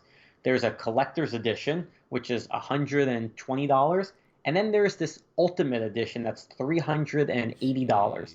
And it comes with a gee. custom board game not sold anywhere. I got the notification about it, like handcrafted pieces, like really nice. And what did I do? I pre-ordered both of the versions thinking like, oh, there must be a different box that's going to hold the board game. And I'm thinking, I don't play board games. I'm never going to play a board game. Why am I spending, again, over $500, close to 600 on one game? And to me, I took a step back and I said, that's not the type of collector I want to be. So, so I made the decision. I said, and this is the same decision my wife has been saying since pre day one. And she's looking at me now going like, I told you so. Don't Mrs. know why you didn't JP listen is to me never back. wrong. Mrs. JP is never wrong. We've That's said it on right. the air. JP just doesn't listen until too late. I Yeah, mean, it's we true. talked in an earlier episode, and listeners can verify that we're gonna have an intervention with you, JP. It's And finally setting in. yeah, so I didn't need the intervention. It kind of just hit me. But I thought to myself, you know what? I do want to get every release, every game that supports English. I still want to get. I think that'd be a doable collection. But I started weighing it. I said I could buy one game for $30, or I could buy a collector edition for $70, $80 of the same game. And with that $80, I could have bought two to three more games. Hmm. So I decided, you know what? And then okay. And then the other thing is I don't need to buy everything day one because so I've been many telling times you now that since day you one. yeah, everyone's been telling me that. And I didn't want to possibly miss a release or anything like that, so I've been pre-ordering everything for day one. And then I thought to myself, if a game doesn't have, a manual in it, if it doesn't have a launch edition with goodies or something like that, it most likely can wait. And it's not a store exclusive, right? So you had like the Katamari Damacy, you had Atari Collection, which was very limited. Like those games I'd still want to get day one. But for instance, like the truck racing game that came out this week from Big Ben, it's $40. I probably could wait till Black Friday. It's going to drop to 20, maybe JP, even you can less. wait on any of these games because nothing is unobtainium. Like It's I true. mean, I can go right now and find a copy of Castlevania 3 on the NES boxed.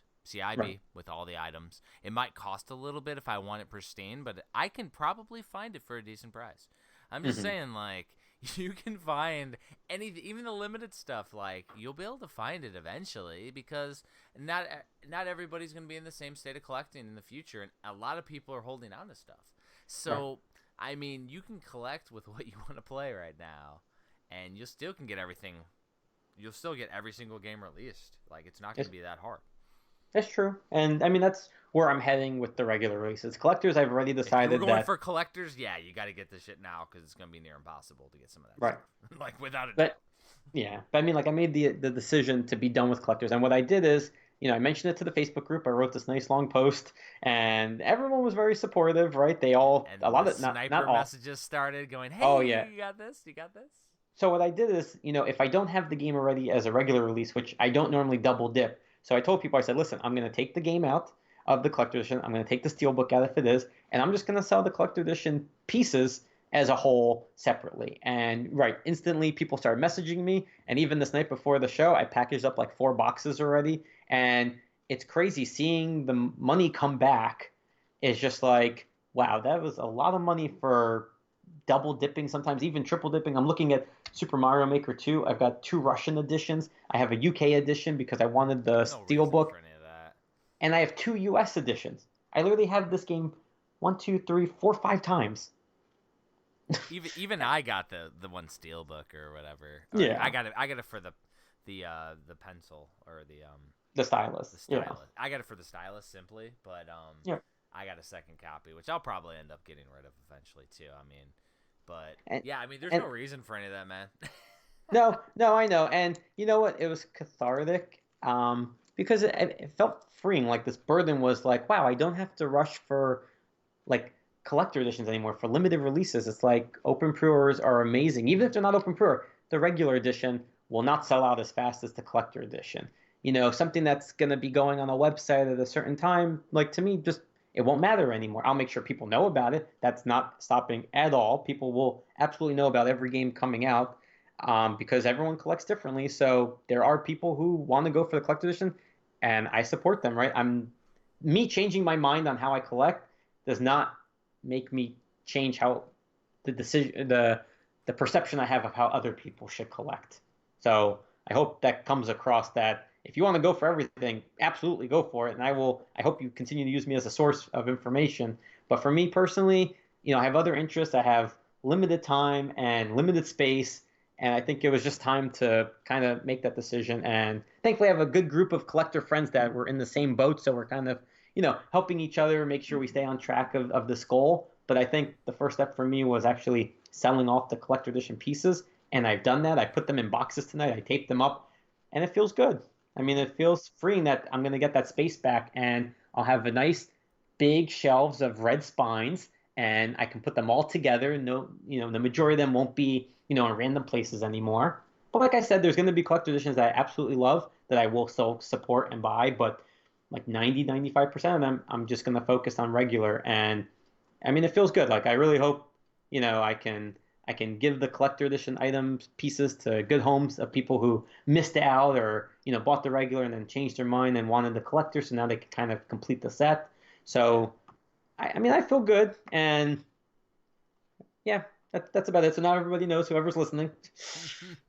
I mean, Let me know your thoughts. Comment, tag me, let me know how you collect. yeah. Have you been feeling this way? Because people do reach out and they tell me all the time, like, this is it. Like, I've had it. I just can't do the everything anymore. And you know what? The system is young, and it.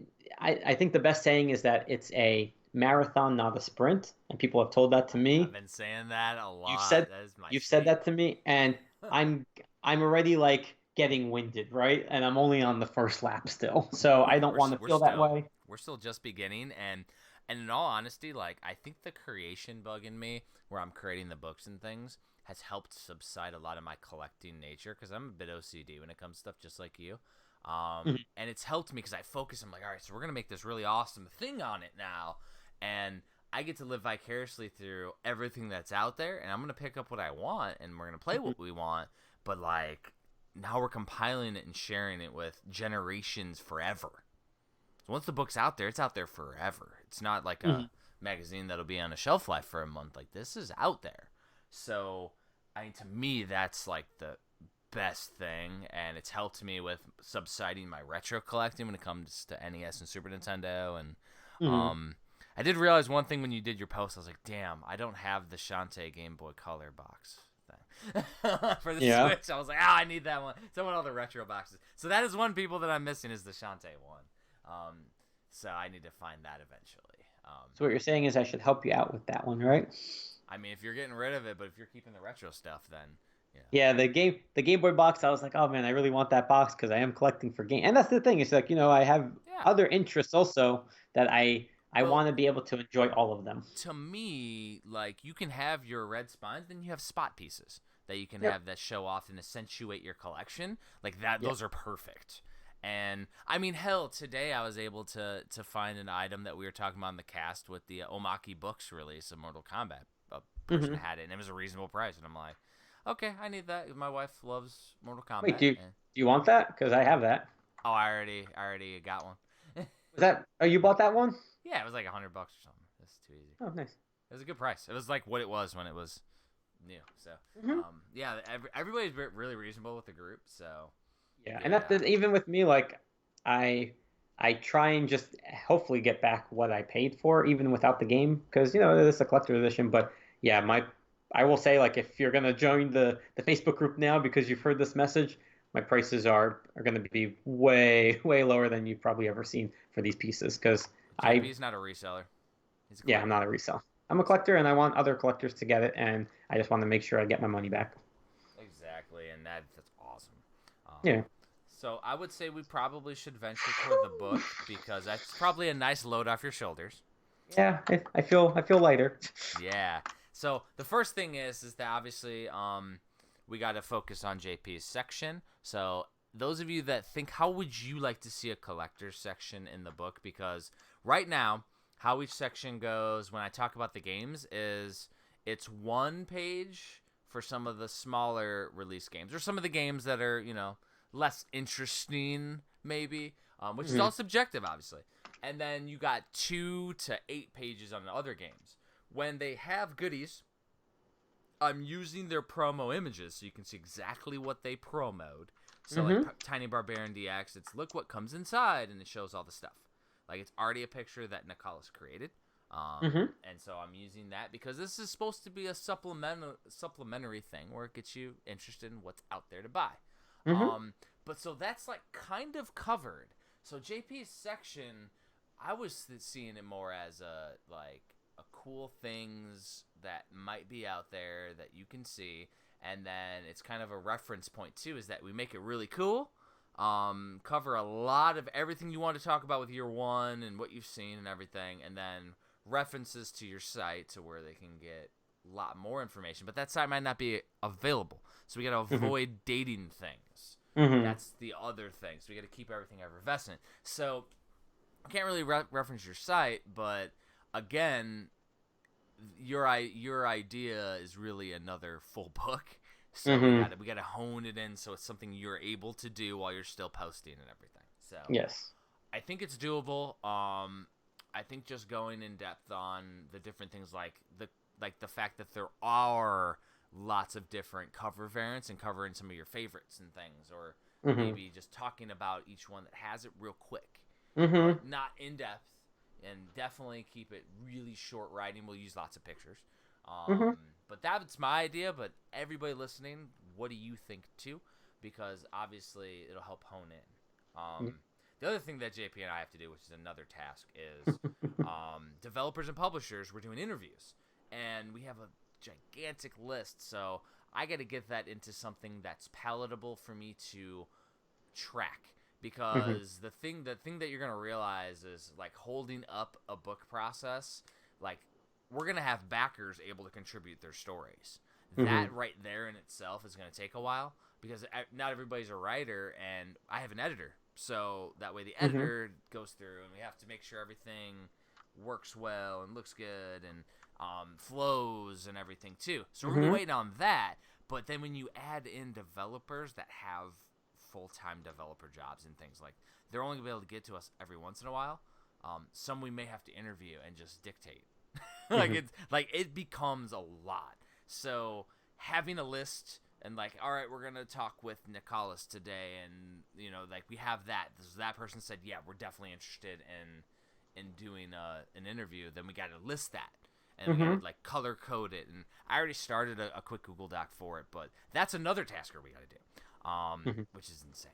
And then the actual interview piece, like what questions we want to ask, we gotta keep it streamlined. Yeah, Because that's true.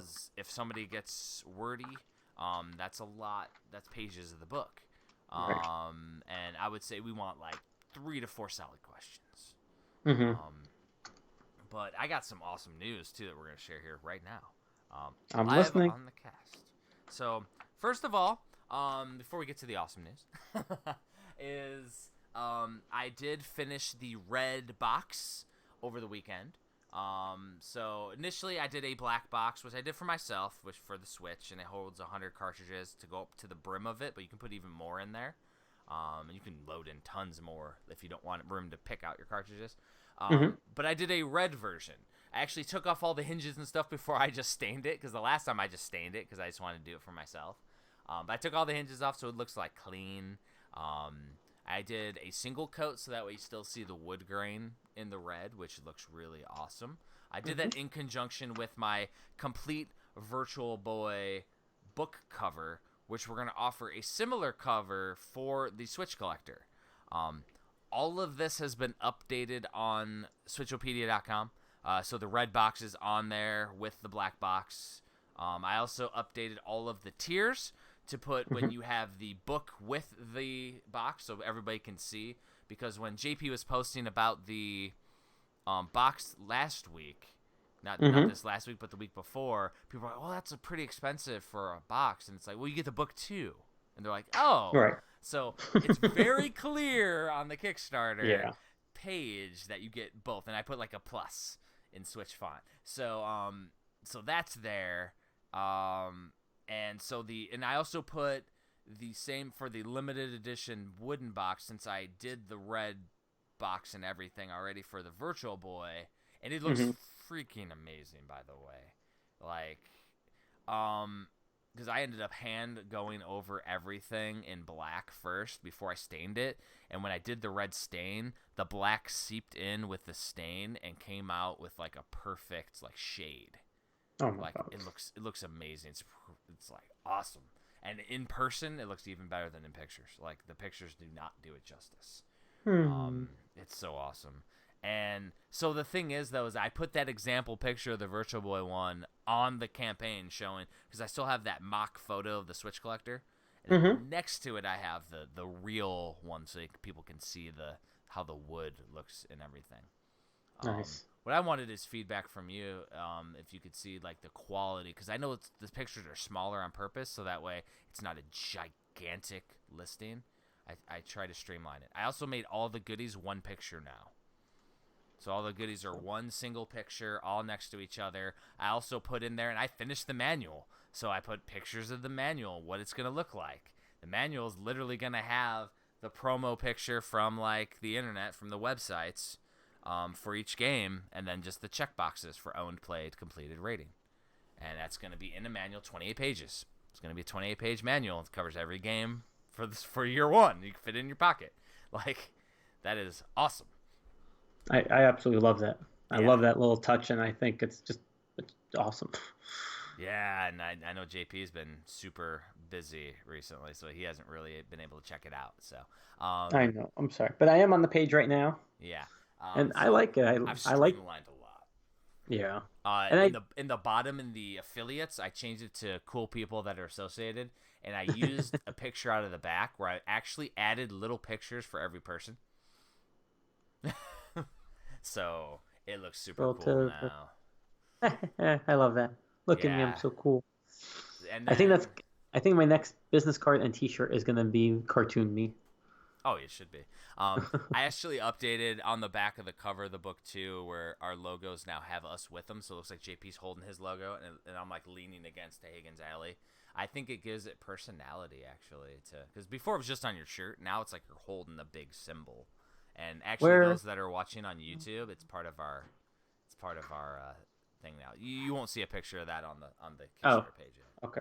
It's on the cover though of the book. So are you gonna update the back cover image? Yeah, I'm gonna update. I mean, the front cover image still has my old Hagen's Alley Books logo, so I'm gonna update that before the end.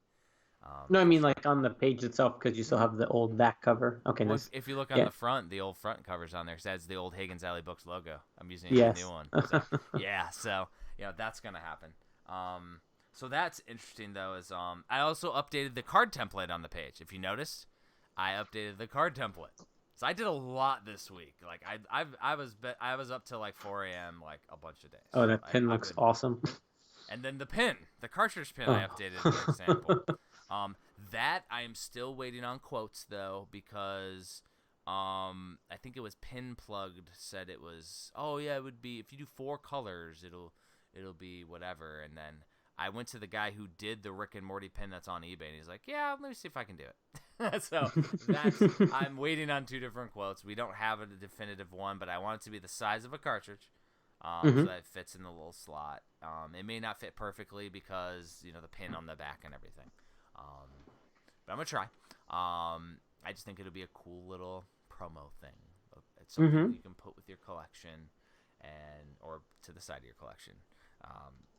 But yeah, so I got that done. But I also got the card updated because remember the card template? It was the old bit battles that I was doing, and now it's just the simple red. So that is done, and I updated that. So that's on the campaign page too. So it has that red outline, so everything flows. So I don't know if you checked out the card template. No. So it's in the goodies. Let me go down.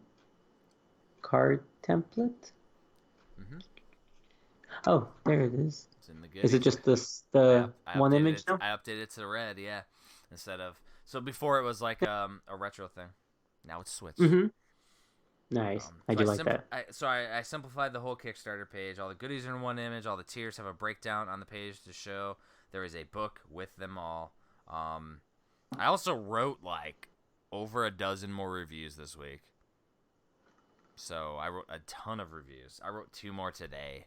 I wrote about Siberia and what was the other one that I wrote about?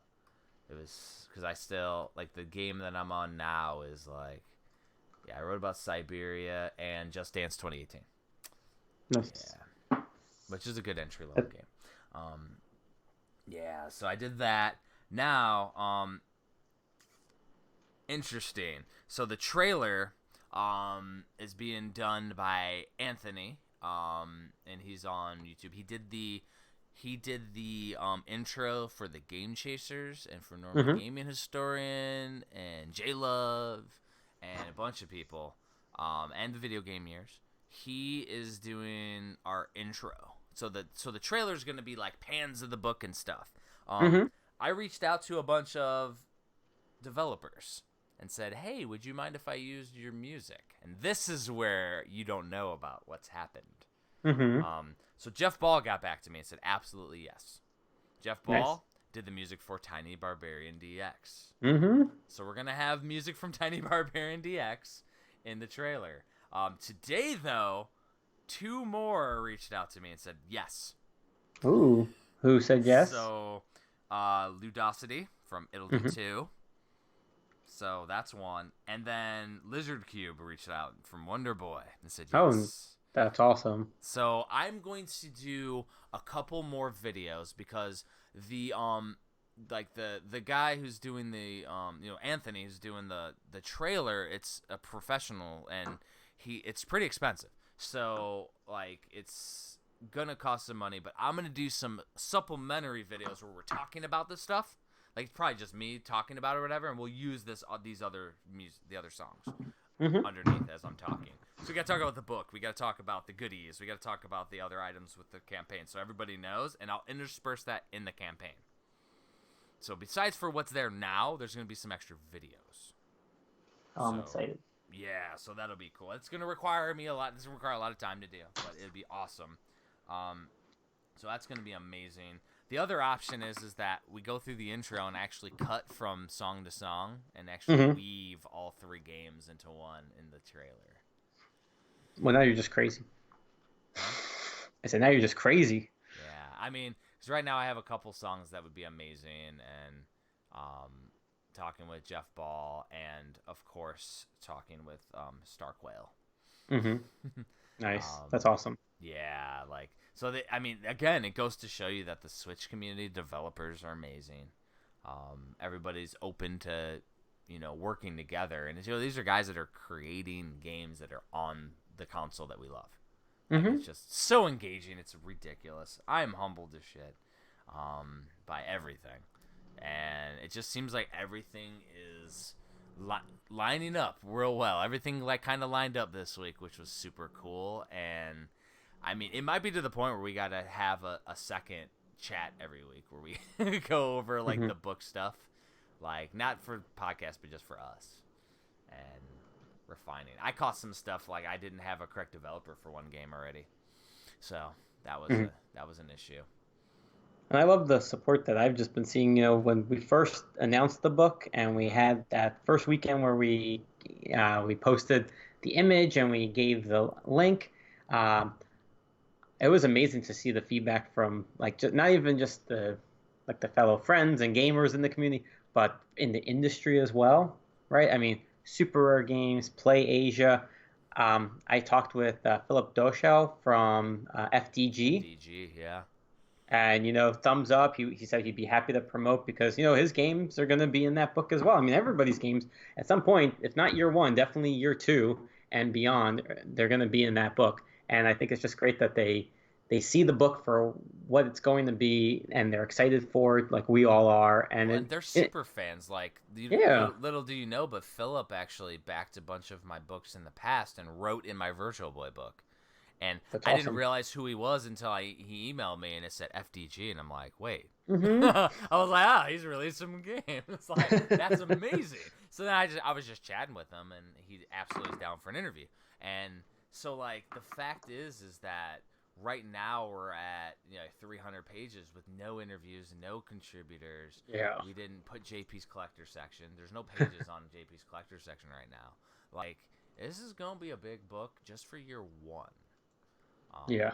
the reason why we got to hone in JP section too is because we have to maintain this when the Switch library explodes in the next Right. year, in year two, and then in year three.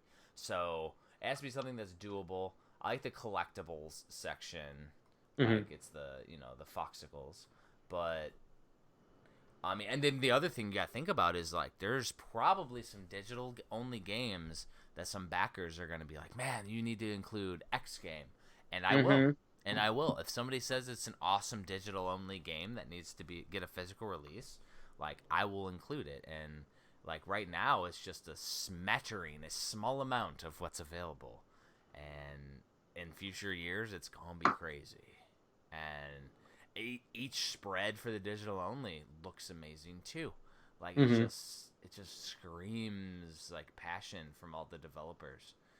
Oh yeah. And that's what I love about the Switch is it's just engaging to me, and It is. I think it's gonna be I mean, the book itself is a love letter to the Switch, and I think that like the community being so open to support has just been awesome. Yeah, I'm I'm really excited. Like I said, I'm taking off September 10th when it goes live because I definitely would not be able to concentrate. And I'm just going to want to be talking about the book all day long. I mean, that's really, it's the love letter for the Switch, but it's also another way to just bring fellow Switch gamers together, right? We all get to share in this, like, wow, there's a physical book chronicling it already, right? I think that's the right word. And this is only year one, and we get to look back already, right? We're only in year three, but we already get to look back and be like, wow, remember when there was only like 90 titles that came out? Remember when this game was still digital? Remember when this publisher released their very first game? And then, like you said, we're gonna have people who will share their stories. You'll get to just feel the passion from other people written on the page, and you'll get to see all the cool. I mean, I guarantee you, there's going to be stuff in that book that people have never seen before, whether it be promo items, variants. I mean, something. There's going to be something new for everybody in that book, and that's so exciting that you're going to really want to go through every single page, right? Read the reviews, read the commentary, look at the pictures, because there's going to be something that you've just never seen before or you forgot about, and it's Yeah. just going to be fun. I mean, really, I think it's just going to be such a fun book. Well, and the thing that's crazy is I'm used to writing one paragraph per game with my Hmm. collector books, and being able to write a couple pages is like awesome. Because I mean, we're Hmm. obviously I'm including pictures too. Like I want Mm-hmm. the art to be there. And there's screenshots. There's multiple screenshots. A one-page game is getting 2 screenshots. Mm-hmm. But I'm used to writing one paragraph, and now it's like a one-pager is getting at least 3 decent-sized paragraphs, and I can actually dig into the game a little bit, and I've enjoyed it. And I think even when I go to like the Genesis or Turbo book later, it's gonna be super easy comparatively because it's like it's time consuming doing all the writing too. And Mm-hmm. but like I was just thinking about as you were talking, like, man, I haven't even created the hardware section, the write-ups Mm-hmm. yet, or the kiosks and all the other like the other cool stuff. And that could be something that you cover in your section, or but it doesn't belong. That belongs at the beginning before the games. Right. like it's like so there's a ton of things to get done. Time will always get away from us. It's why when people look at when it's going to be out, it's like a year. A year from now, it will Right. definitely not take that long. It'll be like literally it takes about 6, like minimum, Mm-hmm. for any physical release I do when it's already done. Um, but like it's just super fun. It's gonna be amazing. I'm And already thinking, like, looking at the stuff that I have on the floor with all like the pre-order items. The one thing I didn't even think about until now is the limited run game cards and the super rare game cards. How awesome would that be to display them next to their releases in the book? Because even their cards alone, everyone gets different ones, and you don't necessarily know, you know, how many they've made sometimes yep. for one release. And because it's funny, because on Twitter I posted a picture of Aegis Defenders, and I posted a picture of my card, and they're like, "Wow, did you buy the collector edition of the game to get that card? Because I only knew of the one that matched the cover." I said, "No, there was no collector edition. They normally put out, multiple cards, and I just happened to get this one." So it's like even something like that. It's just I think that'd be really cool because it's something that they take the time to make. That it should be documented and it should be in one place where you can look at it.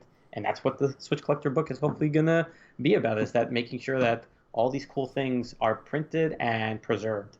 Exactly, and like how we display it, like I'll come up with a cool way. I mean, I've done a Mm-hmm. card collector book for Walter Day, so Yep, I mean, exactly. I can do that route. I can do a little section in the back of just like because super rare does cards too.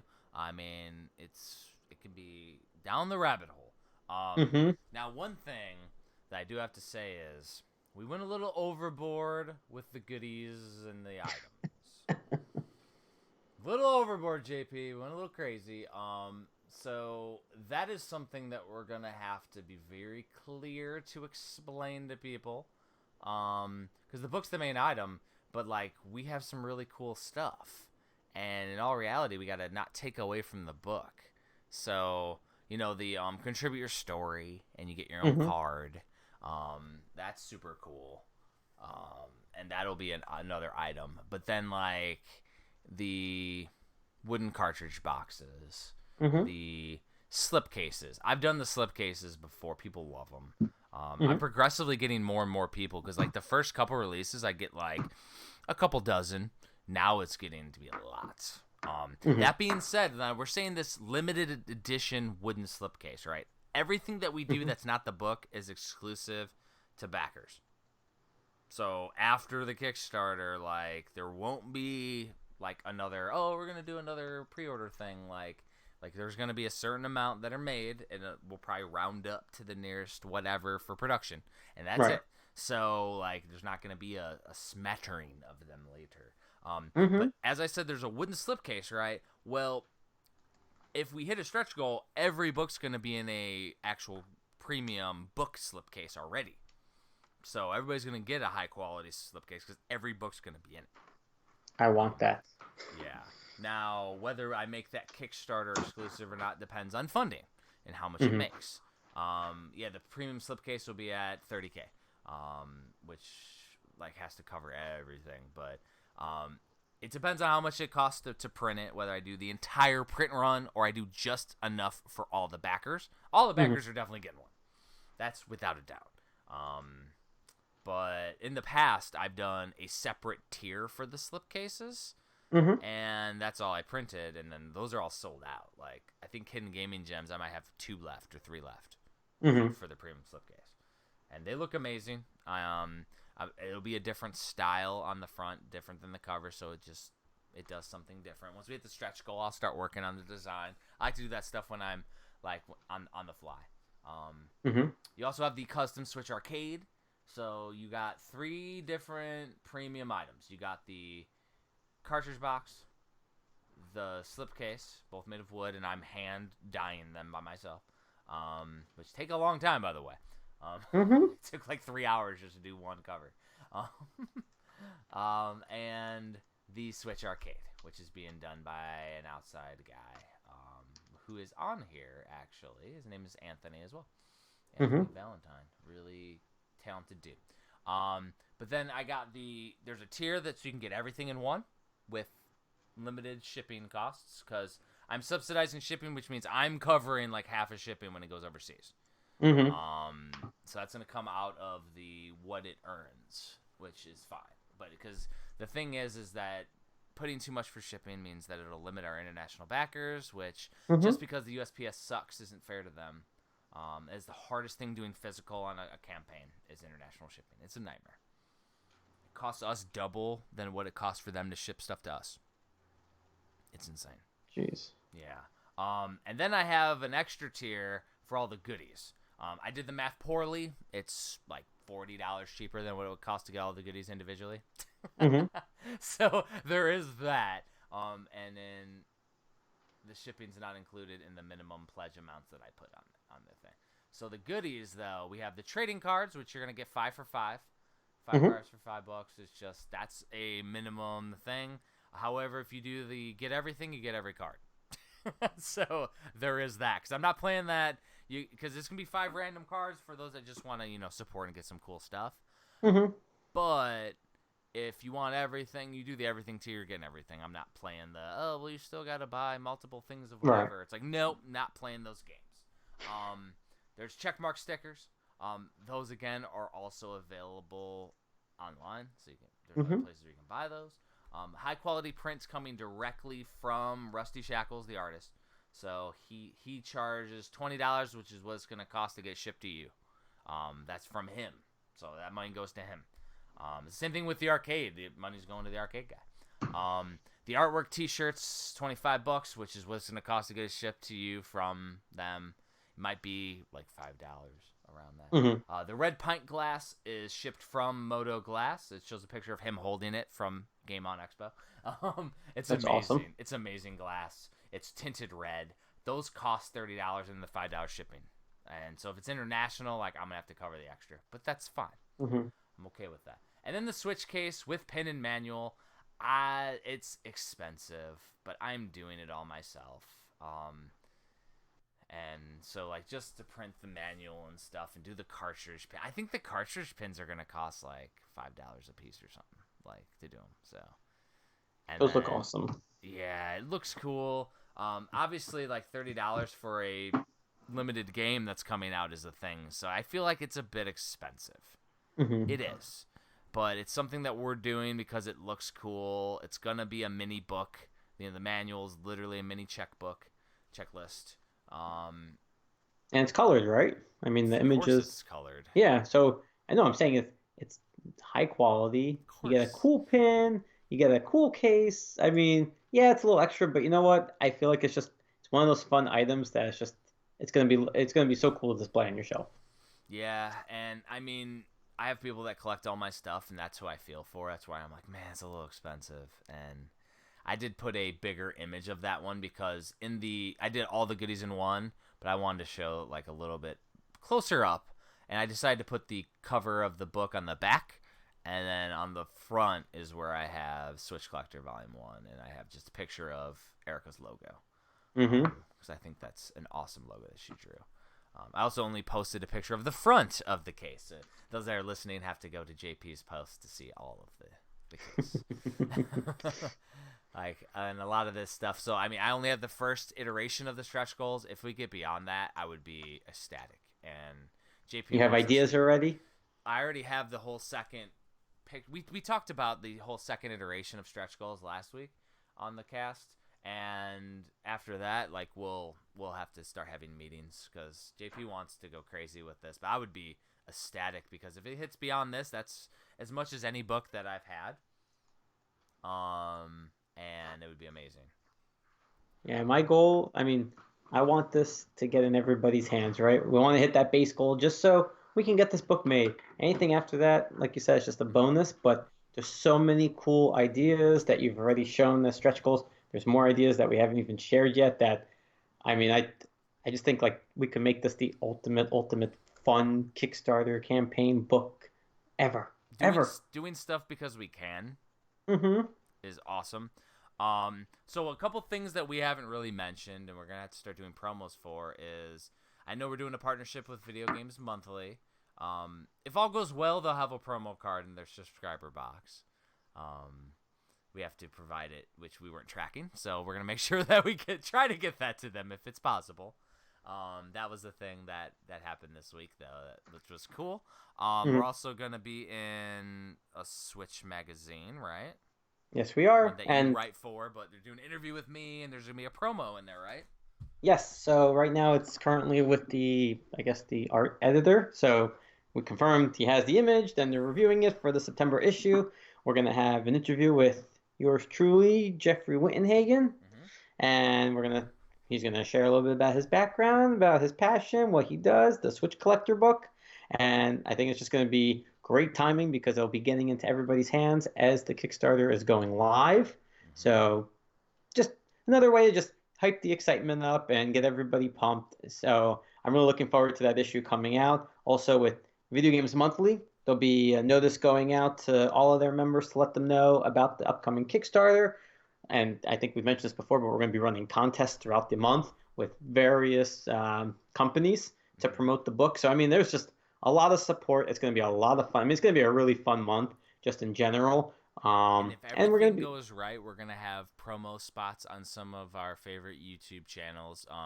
I always have a promotion budget that I pay for out of my own funds, and usually it's like marketing on Google and stuff, and it doesn't mhm. merit much. So I would rather support some of my favorite channels, like and because I've interviewed like the Angry Video Game Nerd in the past, so I just Hmm. reached out and I'm like, hey, like, can we support you with? Because he does promos at the beginning of his videos. I'm like, hey, Hmm. could we do a Switch Collector one in September? So like, there's a few of people that I know that do videos that have that, and I will gladly sponsor their videos, and we Hmm. can.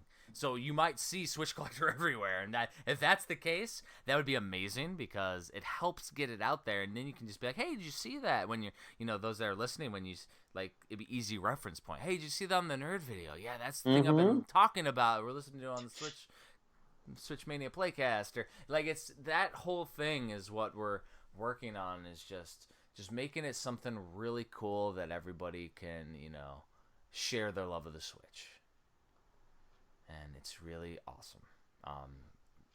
Yeah, and we're not gonna have anything about any of the different promos and everything. That's all gonna have to follow JP on Twitter and follow the playcast and everything, so that way Yes.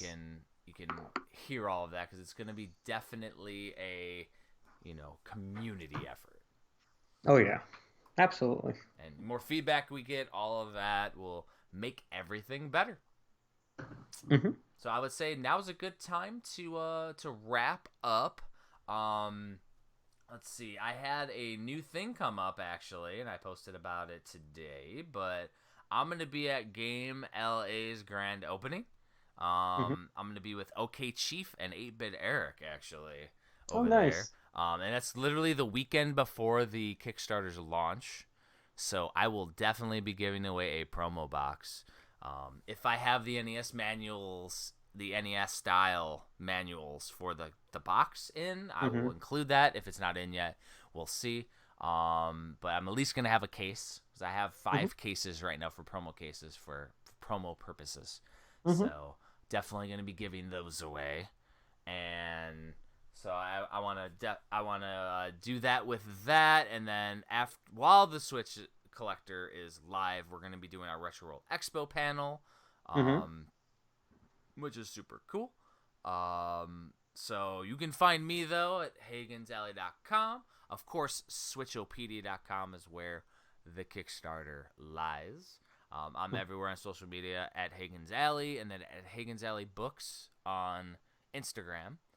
And Hmm. then where can they find you, JP? And I need to hear about your latest console giveaway too. It's ending soon. Yes. It's ending soon. Yes, it is. It is ending soon. Okay, so let's start with Twitter. So JP Switchmania on Twitter. Like I always say, I'm there 24/7. I live on there. So if you want to be kept in the loop of all things Nintendo Switch, definitely physical related. So upcoming releases, deals, pre-orders, just all that announcement stuff. Follow me there. On YouTube, we put our podcast on there. We do unboxing videos, although I'm probably a few months behind at this point. But there's unboxing videos of collector editions on the YouTube channel at JP Switchmania. Instagram JP Switchmania. I put pictures of new releases, and also you can follow my Game Boy collecting of the original Game Boy on there. So that's pretty cool. And then my website jpswitchmania.com. We have over 400 reviews of physical and digital games. We have some interviews on there. And there's a lot of great content if you're looking to get into collecting. So we have lists of all the limited publishers, the release orders, all that jazz, all that information. If you want to know about English releases overseas that aren't getting a US release, I have a long list of that along with links as well. So the website is meant to be a resource for you for the casual and the hardcore collector. And obviously, you're checking us out on Switchmania Playcast, and we record every week, and we put up the videos within 24 hours Oh on yeah. Apple Podcast, Google Play, on YouTube. I'm probably missing a few at this point, but definitely check us out. If this is the first time you're listening, thank you. We have a huge catalog of back episodes that you can listen to that just full of fun, fun, fun conversations between the both of us as we talk about games and all things Nintendo Switch. Absolutely. And I think we were pretty good on time this week, JP. Yeah, I think we were very good. Excellent. Thank you all for listening, and we will see you next week. See ya.